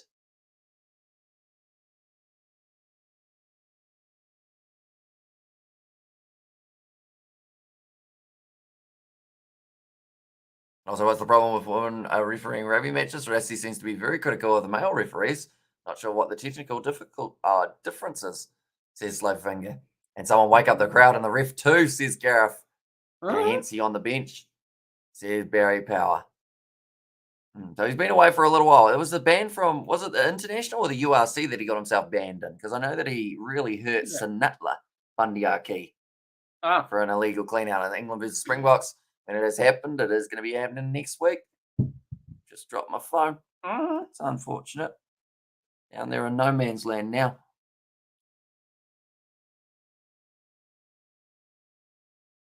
That was a Gareth 2 yellow cards and still blaming the ref. Says Cooper. And also did Tupou come on? He did. Yep. But it's a little bit of a weird one because he's probably only going to be on the field for 2.5 minutes. Yeah. Then they'll take him back off. Now the fancy winger's gone into flanker. It's Australia's ball. Off the back, Jed Holloway. Uncontested. Yeah. Tries to break away there, Nick White. For the player back in the pocket, like they're saying, reduced to 13 men out there on the field. And that one's found the touchline. That won't mind Ireland too much at all because that now means they can try and use a set play. Yeah. And falling to sleep. Right. But Ireland are standing around here discussing what they're going to do for a line out. We'll get in there and get the ball and play. Australia will contest for this, I would think. Yep. But it's nicely taken by Ryan. Now looking for that rolling ball, and also the game is boring. Love the game between the All Blacks and England, says Dylan Dames there. And I'm falling to sleep, stomach saying I'm hungry. Yep. Cheers, mate. Gone blindside. Now short side. Off to Mac Hansen. He was in touch, ran out of space. Left him no room. And falling asleep with the game, waking back up with the stream. Says Cited in the air. I've done a bit of yawning on the stream, though. That's a bit unfortunate. Wake up. Yeah. This game is a low scoring one. You know? There we are. And the problem is, once Australia go back to 15 men, they've probably got a better chance of having this one be a lot closer. That wasn't straight from Michael Hooper with the short line-out throw. Now it will be a scrum, an uncontested one as well. And good thing the crowd is drunk. They can enjoy this, says Gareth. Nick White once again in it. I've only heard you call Hooper once, and he just actually went for the line-out, and it was not straight. There you go, Aussie, says Cooper. Oh, that wasn't even close to straight. It was closer to the halfback getting it than the prop at the front. You wonder how it's so hard to pass the ball straight into a line-out, don't you? And Gareth, you seem to be a tool. It could be an Aussie ambush in Wales versus Australia next week too. It certainly is. And also Ireland are going to put a cricket score against Australia or against Aussie. Well, I wish they'd get on with it. Growl. Yeah, you're going to have to hurry. At the moment, it's 3 without loss for the Irish. Okay, right. Uncontested scrum. And the Let's see if Ireland can make something out of this. Is thinking straight, and he throws skew. And Aussie are managing the yellow card. No wonder they're not creating much. Hamish, can we have a cheese toasted sandwich with extra cheese? What an offload that is! And Gibson Park gets it on the inside. It might have just been a try. Yeah. Fighting. A bit of push and shove might be going on. And Park tries, says Barry. You were a bit ahead of us, Barry, I think. That one, I saw lots of people saying that says Scrow, and also how long for the yellow card. That will be the end of the yellow card now. Yep. And also 2 yellow cards and only 3-0. Says Cooper Cronk. Right, they want to go upstairs for this one. Just probably checking the foot. Barry has said no try now. On field is a try. We're just checking the sideline, I would say. You're a bit too quick for us, Barry. You're giving us all the spoilers. Foot on the line. That will be the no try. And let's go, Aussies. Try, Australia, says Brandon. It was close, but no cigar. God damn that line. There's Dennis there. Nick White, that's a weird tackling technique. Did you see him? No arms. No arms, headbutt. And try it for Ireland. And also New Zealand versus England was a draw. Says Dominic, it was indeed, and just held it. Right, the Wallabies They'll be back to 15. They'll have themselves a line out. And also, you've got their no try. Says Dylan, and also there. And I even noticed the grass growing in this game. Is that one each in the no try stakes? It is, yes. Oh, well. As it's so boring, says Fee. And also, the game is far too slow. New Zealand versus England was a wee bit faster, and Georgia 1 asked the ref to move the line. Says Leon there. It's an idea. Oh, maybe the groundsman would be the better man to ask, wouldn't he? Oh, trying to steal that one there for the Irish. Not quite working out now. Nick White, they've done well to cut that off there. Dan Sheehan got himself in a good body position to be able to cut off that back line. You watch NFL. And also, we were good at, come on, Dr. Strange. Come on, Wallies. Yours for the taking, says Bob Log. Yeah, it's anyone's game at this point. So Australia done great with 2 yellow cards. Go Aussie. Have they had 2 yellow cards or just the one? Poor Nick's having a wee lie down. The thing is, though, I think that's from when he headbutted the guy on the sideline. Yeah, here it is. Old mate decided he was a torpedo. I think he's going to end up off for an HIA, I would be picking. Why because A, he tried to headbutt his leg, and B, he hit his head pretty hard on the ground. So he's probably pleased that there's a fair bit of rain. French ref would have given it. No, Brent. No, Nick's fucked. And also, that is very broad. And White has farted and hurt himself, says Barry. Yep. And Aussie stepping out against the Aussie, says Fletcher, and Wallabies will win this one in MIA. Come on, Aussie, please don't implode like the ABs did, says Vides. Keep pushing Irish Māori boy Jameson Gibson Park. Yep. Nick went wobbly when he got up there. He's still wobbly. Take your moustache and bugger off. Jake Gordon going to make his way out onto the field. Yeah.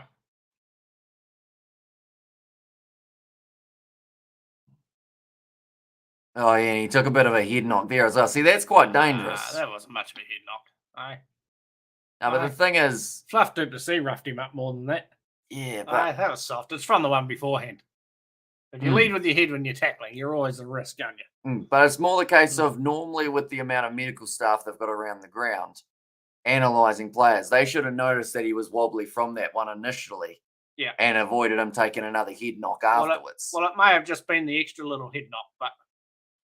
And the flare goes off to Sheehan, and now it looks like Ireland are bulldozing. Oh, Valentini's hurt himself. He's done a shin. Something along those lines of bringing a team to 13 is really stupid. So here's Brian there. You guys are nearly falling asleep, says Amori. It hasn't been the highest scoring game we've ever seen, I'll be honest. 3-0 at the moment after 47 minutes. But now it seems like Ireland are starting to find their tempo in the second half. They're starting to get a little bit more go forward. Short ball from McCloskey. A little bit keener. That's held up. Must be a knee to ground there. Nope. There's going to be a scrum feed now for the Australians. White didn't want his ex-Brumby mate to occur. Says annoying Ireland fan, but that scrum rule bringing the twist. Says Brian, and also bringing a team. Oh no, I read that one. And also their boring low-scoring game. YouTube handles updates is a little bad. And oh man, Knight of the defense says Golden Geese. Yeah, that's the thing. If you had like a 3-leg try-scorer multi for this game, you'd be pretty disappointed. Even if you had a 2-leg try-scoring multi, you'd be a little bit first try-scorer could be an issue. Depending on whereabouts my phone bounced. There it is. I'm going to sneak down. I'm kind of curious to see what first try-scorer for this game is actually playing. Valentini's not looking good. It's Samu making his way out there. Just because it's that low scoring that even just one try in this game surely is going to be paying a fortune, isn't it? Oh, they're going upstairs again. TMO wants him to check something else. Tackle on green or something, I think he said there. TMO referral for foul play. Janchi and running. Oh, so they're trying to ping Valentini with a head-on-head. So he's going to end up with a yellow card here as well. He might get a red. Oh, it's a nice... he's giving him a bit of a kiss. Gave him a bit of a smooch. Anytime try score. Oh, no, that's right. That's red card country. What are they going to do here?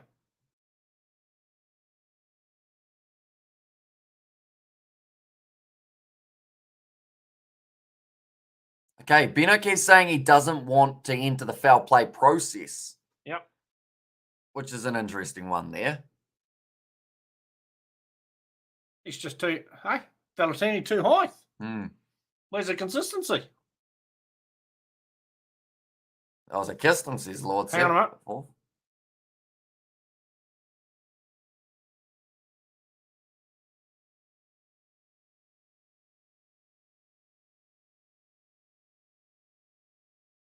See, that's interesting because another referee would have given that as either a yellow or a red card. Aye. So it's talking about that difference in consistency of referees. Yep. Just depends on the referee you get. Depends on whether you're getting yourself a red or a yellow or anything along those lines. Rob Valentini, he probably doesn't remember too much. And I think, see, the Australian commentators, of course, are saying it's the right call, but they were going to say that anyway. Aye. And I was a ref say, even this great game. Angus Carnevale will be thinking that's not the right call. He got a 4-week suspension for his one. Anyone see the Hong Kong team which played Kenya? Not an ethnic Chinese guy at all, says Johnny. And I do know that Portugal have made their way through to the Rugby World Cup final, or sorry, the Rugby World Cup competition now. And he didn't card him. Player left the field injured already, says Gareth. And also, if Ireland get a try soon, they will hammer them. We will hammer them, says Barry Power. Looks like they're going to go for the rolling maul chance here now for the Irish. Yep. And it's quite a big call that they're going for the touchline here. Yeah. Nicely thrown in. Dan Sheehan at the back. Aussie have done what Aussie do and hit the ruck early. He's going to be able to find the offload of Jameson. Gives him Park now. Wow. Going to go straight over the top. McCloskey now just throwing players at the line there. Pete Samu trying to get into it. On across again. Only 10 meters out from the line now by the time this counter ruck comes in from the Australians. And that's why I stopped watching the game. I would enjoy your commentary, says Joe Webby there. Oh, penalty for the Aussies. Wow. For F's sake, terrible, says Barry. Joe Carberry, born in Dargaville. And more Euro players, but yeah, a few, says Johnny. And at the side, another costly penalty. We might see a game without a try here. Are you prepared for that? I mean, to be fair, I will be going to sleep after this live stream, so that bodes well for me. I might be going to sleep during it. No? I'm throwing everything in, though, aren't they? But it's just not working. And also, that's the hardest fought 3 points ever, says Cited. And also, Aussie Lucky, says Lord Forth, and also go Aussie, says Cooper Cronk. It's hard to tell who's going to score the first try of this game. I saw that the odds are still about as rough or as about the same as they were at the start. Yeah. So the lowest player is Matt Hansen for $9. And they need Johnny, says Johnny. And also we have got there Joey's parents are Irish, moved back home when he was a teenager. And where's the fast forward option, says Gareth. There we are, counter ruck. Too slow by Australia. Irish.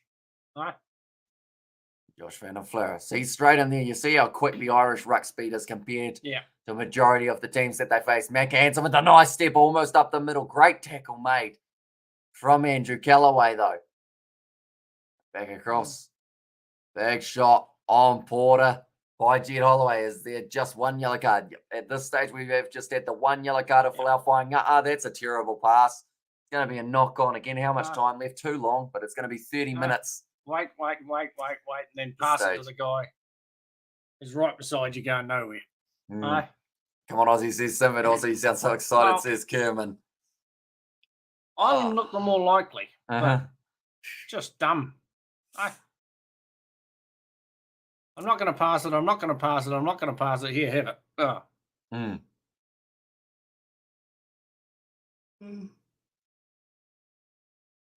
The second half has certainly gone slower than England All Blacks second half did. And also, I'm thinking Australia will win 12-6 in 30 minutes.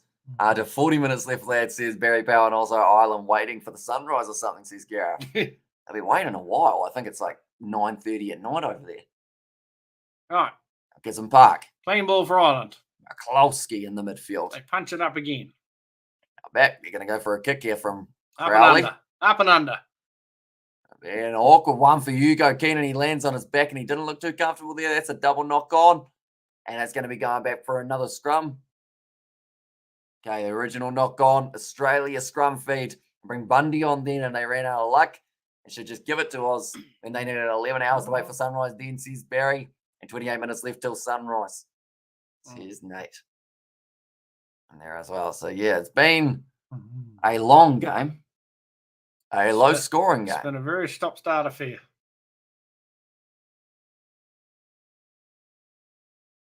And they're making some subs, and the Irish drank too much Guinness before the match. Says V, and also so many knock-ons, says Sider. Yeah, unfortunately, anytime both sides start to not give away penalties, that's when they drop the ball, and then the pattern kind of commences again. Tupou Skelton needs to go on, so I believe Taniela Tupou is now on, and so is Will Skelton. Yeah. And it's a traditional rugby match, says Duxter. I was like, he was scared the Irish, says Gareth.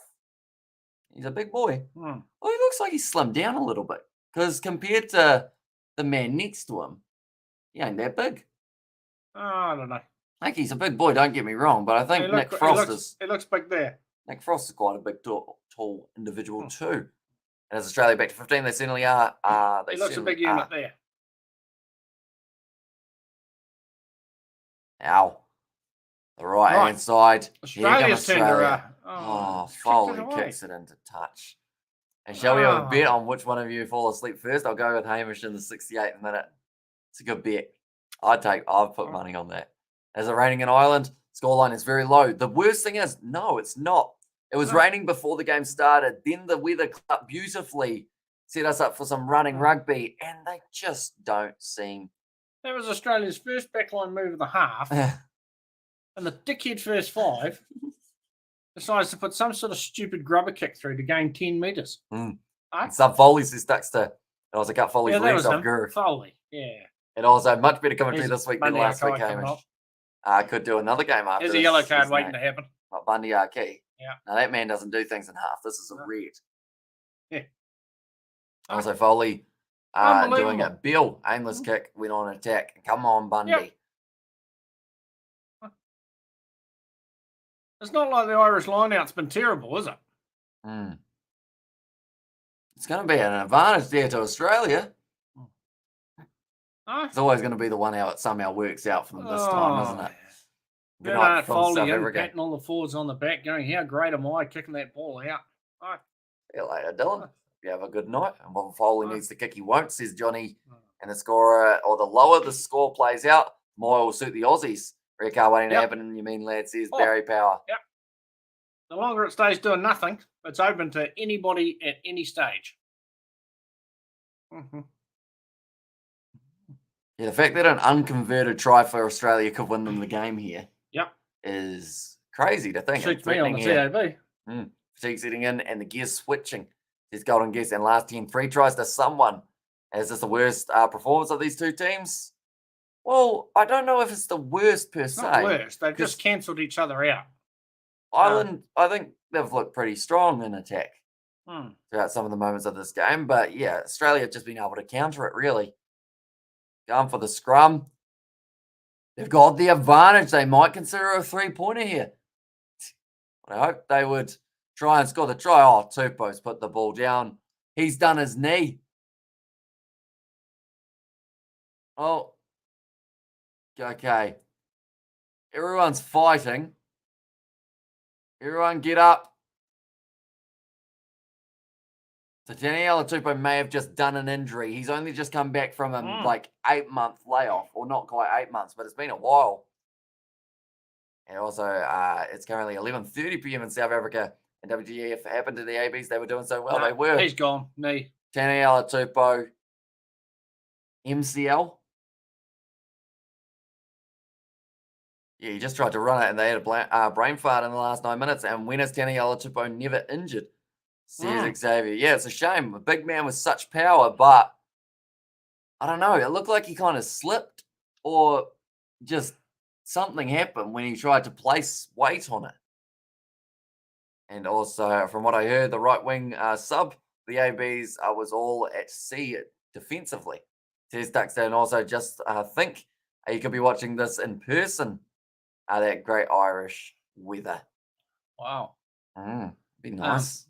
If you were watching it in person, you'd actually want a free ticket to it. And also, we heard their Tupou's knee got bored of this game. Push the French, pushing the Irish. Now we lose to Italy. I don't understand the Wallabies, says Xavier. And also, we have got their White the Clown is back. He must have passed the HIA. And also, do you think some of the rule changes have slowed the game down? I think scrum resets are annoying. They're one that I think uses up way too much time now.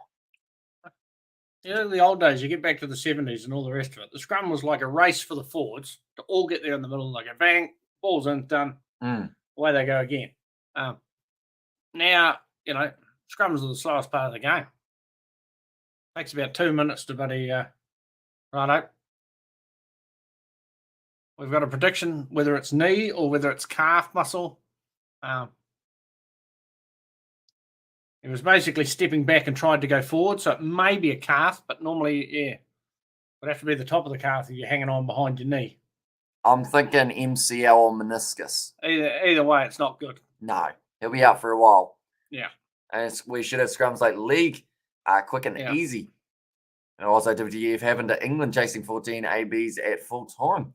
So here's Nathan also, that's time of speedy recovery. And also we have got there. I have never had a boring night in a pub or in a pub in my life. I've only had 2 nights in a pub, and they were both fun. So I guess, yeah. Yes, that's the correct statement. And in the 70s, the front row used to bite each other, though, says Barry. And also, we have there, your dad got good knowledge, says Nazi Williams. He's a smart man. Aussie taking the 3-pointer. They almost have to, don't they? Yeah.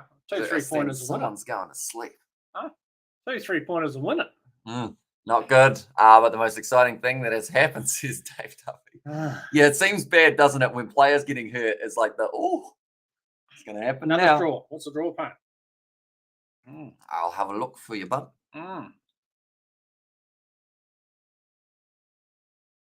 And the verdict is, right.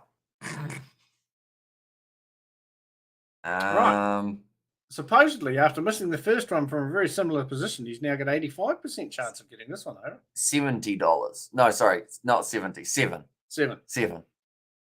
Poor game. We have to do another to help the float, and Foley going for the 3.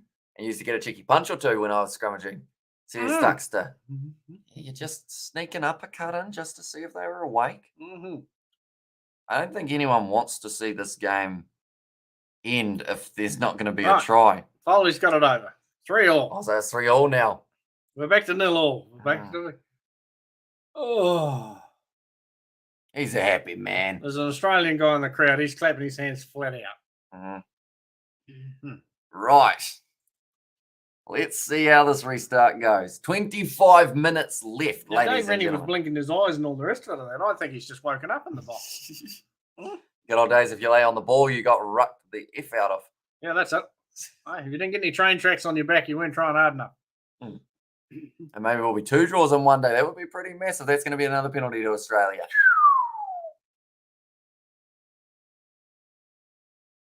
That's the ball, yay! Wakey. They have 68th minute for me. I'm just going to take a net run. Aussie, you're back to 15 now.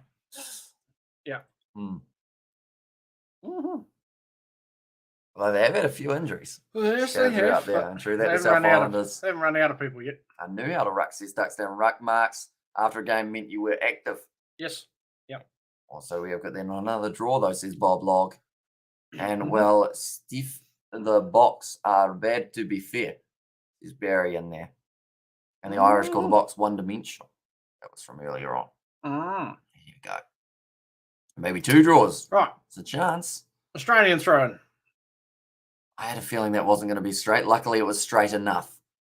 And also, drink time Sunday roast in. Now, Nick White trying to pierce the line, moving up to the halfway line currently. Penalties are so important at this stage of the match. Irish don't score because there's no forward passes. Says Leon. And Aussie over there, come on, Aussie, says to Moko. Nicely taken by Jordan Bataya. Now into the Irish half, up to the halfway line. Alatoa tries to go through, but a good tackle made on him by Paddy Ryan. And White back on, says Joe Webber. He is mustache man who will be looking. Oh, who is it? Yep. Yeah, White passed his HIA. Mm. Yeah.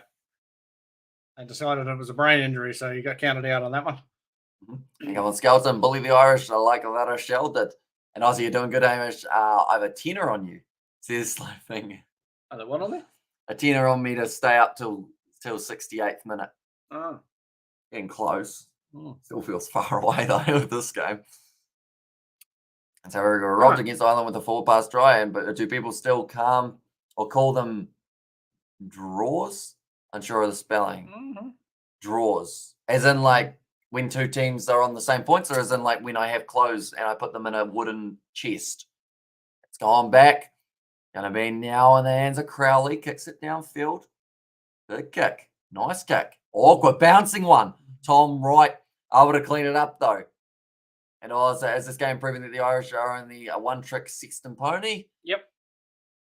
I mean, to an extent, but also more just they didn't really have this one prepared to not have Sexton there. And they would have had a game plan all built around Johnny Sexton. So then to say to a player who's got two tests, you're going to play like Johnny Sexton for this game, okay? You're going to do exactly what he would have done. It would have been a troubling, or it would have been a tough one. At 1 point every 10 minutes, says Johnny. Into touch. Ooh. And also we have got there, well, this is Crowley's debut. Is it? I thought they said it was his second match earlier on. They said second, but yeah. Probably debut starting, maybe. Yeah, it might be debut start. And also, my 6-year-old son's game was more exciting than this game, says Azza. That's come on Irish Rugby, says Nirvana. To be fair, the Ireland for a while. The ABs revolved around McCaw and Carter. And there. Or to be fair, to Ireland. And play any cricket yesterday? Nah, she poured down with rain. So no cricket was able to be played, sadly. Not a lot of cricket anywhere. Even the Black Caps versus India was rained out. Right.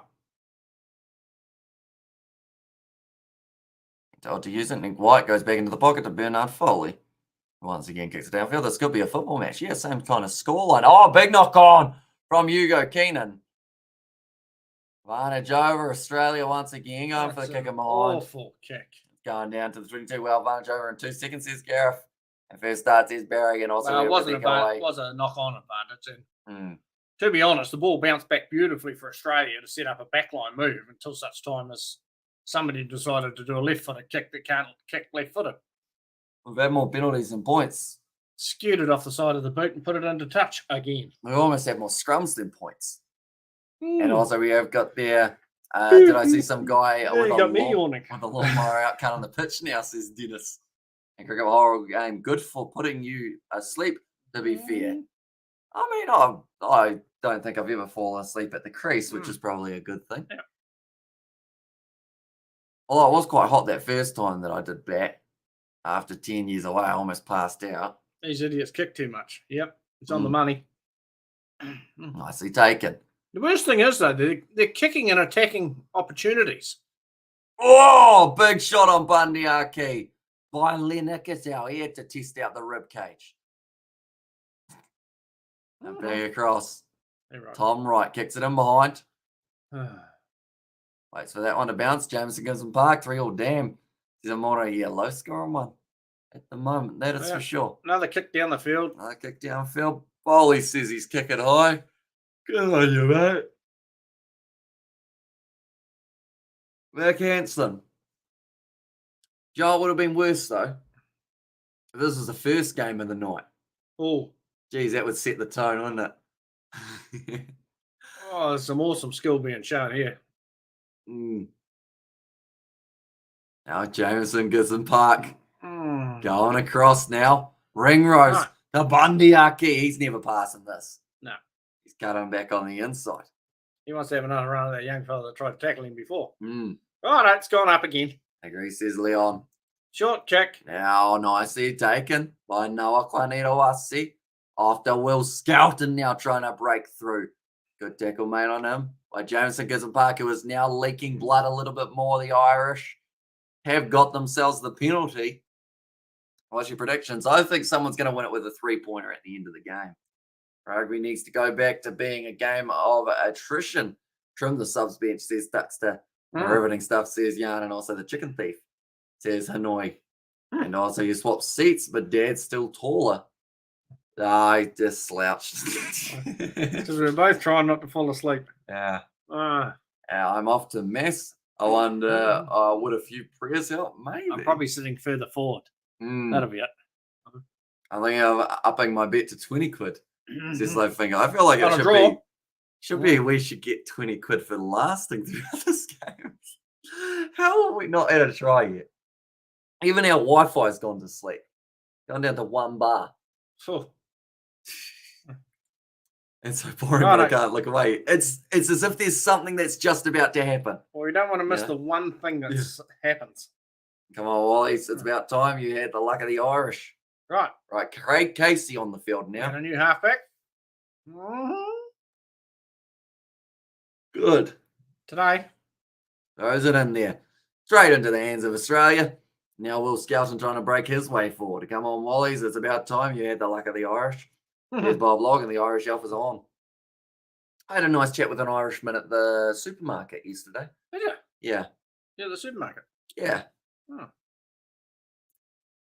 I was buying a card. A birthday card. He's telling me how it's all a big scam. Mm-hmm. And that they're all kind of set out as if you're giving them to your granny. Yep, that's it. Yeah. They're nice, man. Right. Now, Bundy Aki onto the halfway line. What happened between Canada and Namibia? Oh, not too sure, but I will look it up now. Because at the moment, not a lot else has been happening. Kicked him behind. Tom Wright. It's that ball now. They just kicked the ball away. Gone. It's dropped. Oh, they've said it's gone backwards. It's going to be a play on just for now. Ireland got a good chance of going over this. No. So Finley Bilham now on the field. They've decided to make that change. Taken in the air. You go, Keenan. Nice run. So, the match between Canada and Namibia. Namibia won 43 points to 37. Now, that's the kind of match I wouldn't mind watching. That'd be right. Hi, brother. Hi, Dad. How you doing? Might have been a couple of scores in that. We're doing all right, other than the fact that it's 3-3 after 64 minutes. And can you imagine paying money to sleep at this match? Jeez, says Coleman. And also, what type of rugby is this? Slow. Oh, big squeeze from Will Skelton. What a dirtiness. You see the way he was kind of using his head? Yeah. See, the Australian commentators annoy me there. They say, oh, even though he's only just touched him, he's still playing him in the it's air. Exactly the same as the one on Nick Smith in the half. Nick White in the first half. But when Nick White got taken out of the air, they were like, oh, it's really cynical and it's got to be punished.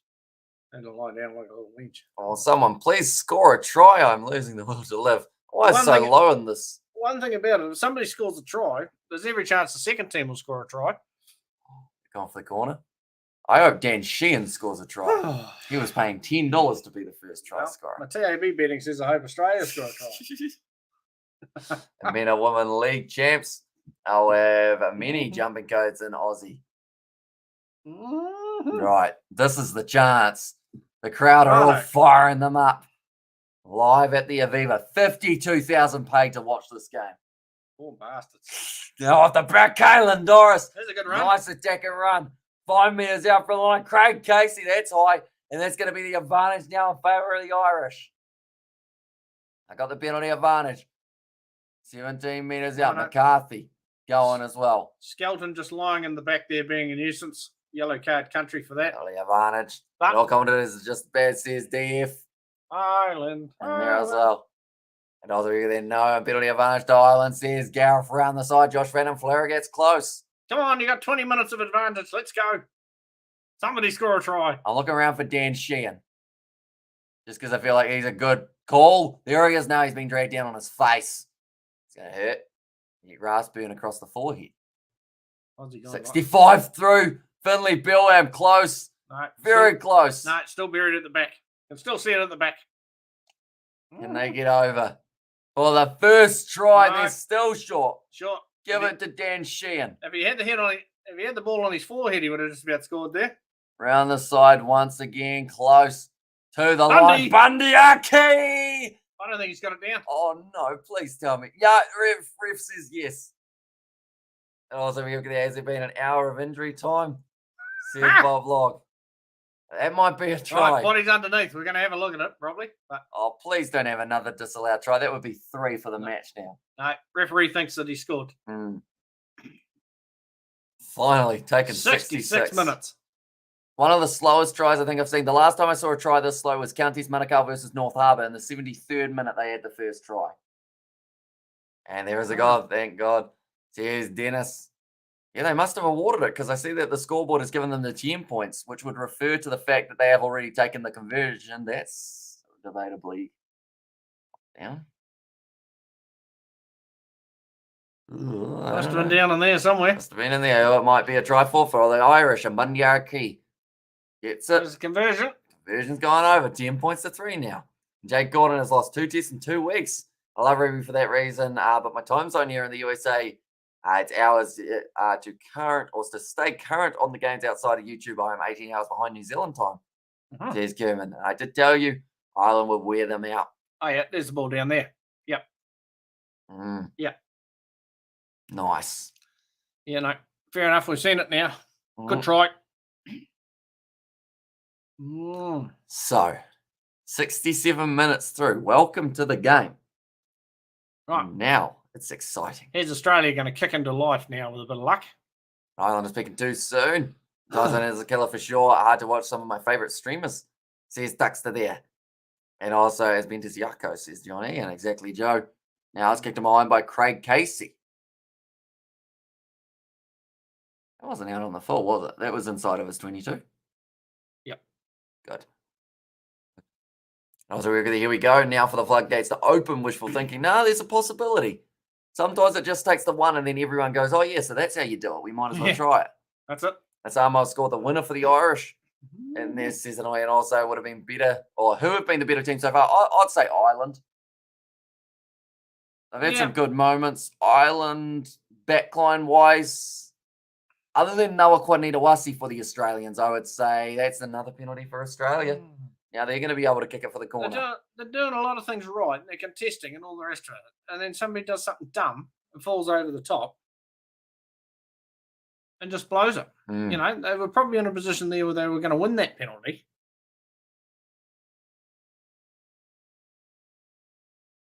Also, I'd say the crowd, says Dennis.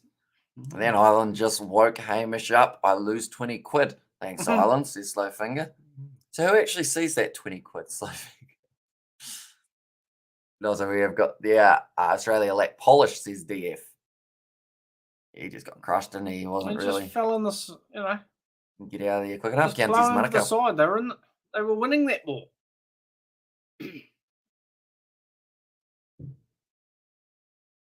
Homie has said, weird for me to say this, but go Aussie, go. Now Michael Hooper back across. Will Skelton. The big man, a hard man to put down. You got to tie up the legs or else he'll keep on driving them. And Nick White going off to the left-hand side. No space down there, but Jordan Patai's done well to cut back inwards. Keep it alive for Australia a bit longer now. Will Skelton, short ball to Pete Samu. Huge contact there. Alala runs on the ball hard. This is great work from Australia at the moment. Cycling quickly and also keeping that attack going. This was going to be an interesting one, though. I wasn't sure whether or not they would find a move in there. Looking to go over the ball for Bundyaki. He's fallen on his face. It's an advantage against him. He's just done exactly the same thing. Also, we try time. Pattaya goes himself and scores. We mentioned it. As soon as you get one, you normally get another. And now Australia have decided that's how we do it. My cat gets the 20, says Slowfinger, and also try Aussie Bundy fault. And then, yes, Jordan. I've just gone, wow, if we go up in 5-point lots. It's easier, isn't it? Someone will speed the game up, and I missed a try, says Dennis. Nice work from Will Skelton, just bumping off players for fun there. The big man. Also, you guys get the game after your viewers, says Johnny. Yeah. Anyone who's watching it in Ireland are watching this game a little bit more live than myself, mainly because we are watching on Sky Go so that we can have headphones and listening. A well-friendly international game, let's not get too serious, says TT. And it's got to travel all the way from the Northern Hemisphere down to here. That's true. Get the kick. says Gareth. Oi, oi, oi, says Bob Log. And Go Australia, says Steph. And what a weird match, says Annoy. I agree. It's been a very strange time. But it's getting better, I guess, if you call it that. Well, it's slightly woken up in the last 3 minutes. So have I. Right. Nick Foley, crucial kick to get back to 10-all. Nard. Foley, 8.5 minutes left, and he's got it. We're sitting at 10-all, ladies and gentlemen. Snuck it in. And an exciting last 10 minutes is better than an exciting first 10 minutes. I guess at this stage we're getting asked the question, is an exciting last 10 minutes or an exciting last 15 minutes better than a boring first 65 minutes? And I'd say to an extent, yeah. I'll take it. Only back. The Chiefs man says Golden Guess an exciting last 10 minutes. Oh no, I read that one and also we have got there. You got it, says Gareth. Now sitting 10-all. Right. 10-all. Game on again. Waiting to us see that ball. Okay, I've been told to get out of it for the Australians. Sorry, for the Irish. Side of the 22, and Nick White will be looking to pick up or put up this box kick again. It looks like it's going close to the touchline, but it might just stay in the field of play. Straight up in the air. Straight up. Craig Casey cleans it up and an advantage for Ireland. And knock on. An advantage because the kick didn't go far enough. Now, another offload there. That's not good. And also here they come on the Aussie, says Gary Street, and also Foley got kick over. Now get him off, says Joe Webby. And also we're going to drop goal to win, says Gareth. There's a chance that it's a time zone issue. Australia playing in their sleep. Says DT. Although I would have thought we've been in the Northern Hemisphere for about 4 weeks. They've been over there for a little bit now, so they probably should just about be getting used to it. But it's outside thinking. I like it. And Western Victoria and Geelong. Also 10-10, go Australia. And Aussie, oi, oi, oi. Says Scroll. This chair gets a lot less comfy when you've sat on it for about 10 hours. You learnt that? Just slowly slipping down at the moment.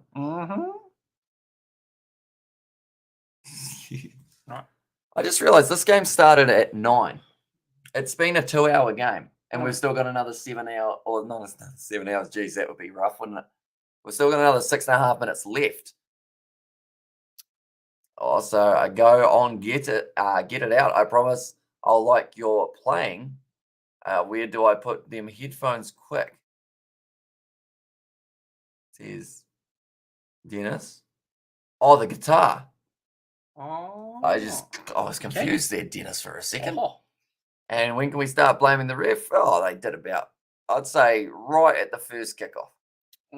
And games take longer now because of all the stoppages, says Duckster. Yeah.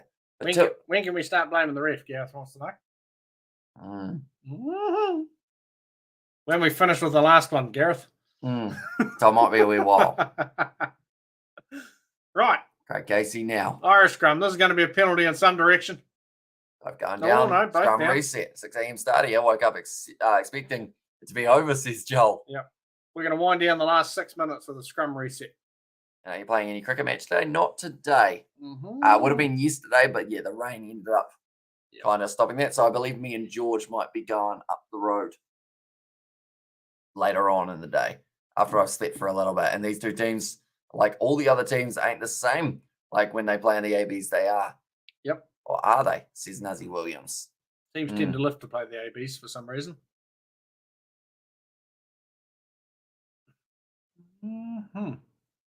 Intense in the front rows. Not many smiles out there at the moment. Both sides know that this last 6 minutes could decide the game. This doesn't work really well in Australia's favour, though, because they want to win a game or lose a game by 1 point. And it's hard to do so with the scoreline the way that it's sitting. Great hands from Jimmy O'Brien there. Going back for another penalty in favour of the Irish in this game. They need to blame the ref, blame the team. This is goal-kicking country, I think. And when is France playing? They are playing tomorrow night at 2 a.m. That will be up against Japan. France. Yeah. Is this goal-kicking time? I think so. Yep. Yep. Oh, so you got a terrible match, to be fair, said Barry.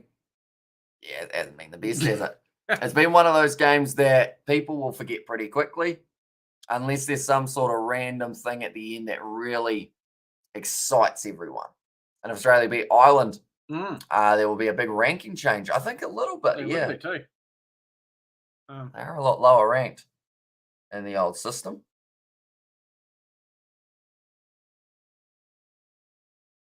Yeah, that fella there, he's gone to end. He's gone to sleep too. It's a hard one to stay awake for, to be fair.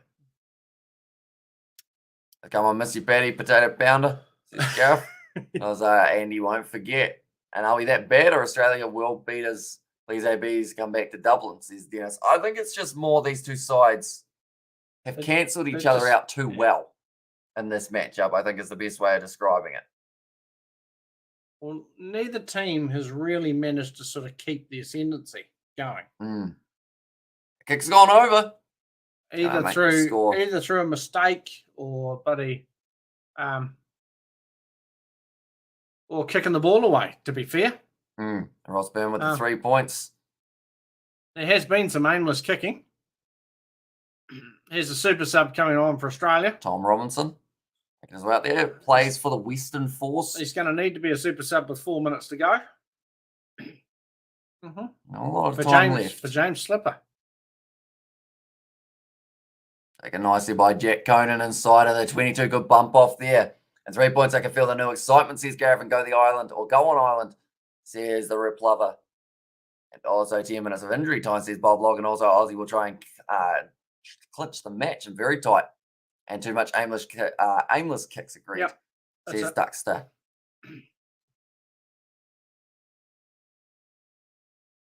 On short side now. I'm right. Another big run from Will Skelton, 40 metres out from the line currently. Australia, he tried to milk that one. He's asking for the penalty. The ref tells him to go F himself. Now, nice offload. The thing is, if he had that penalty, then they wouldn't have had this attacking opportunity. Yeah, would look stupid if they scored there. Now, Bernard Foley goes off short side for Laufey. Nice quick hands to Pete Samu. And Ozzy Colton, wet night here in Ireland, guaranteed to get pneumonia, win or lose, says DT. Now, advantage, kicking it high. It's going to be a chance for Noah Kwanino Wasi. He takes it nicely. And now, going to be available for Australia once again, almost slapped out of the hands. Leonard Cattell tackled off the ball there. Going back for another penalty. I think that Australia will take the 3 points here as well.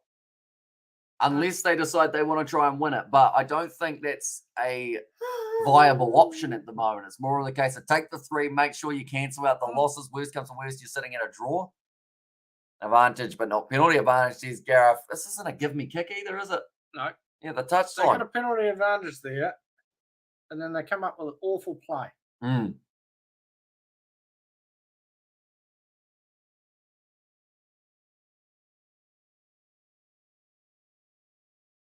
Okay.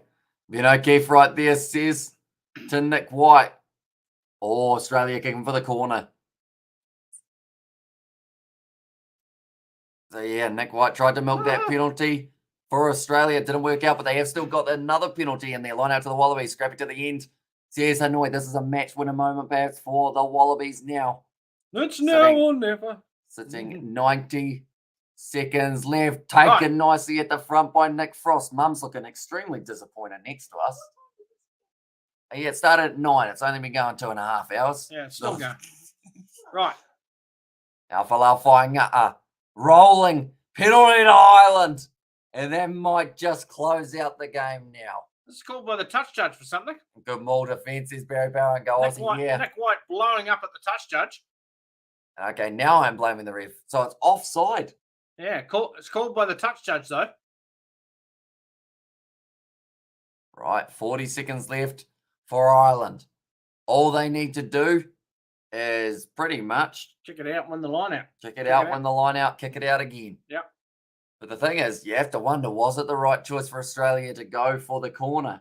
They wanted the win. They went aggressive, but it may have just cost them the game.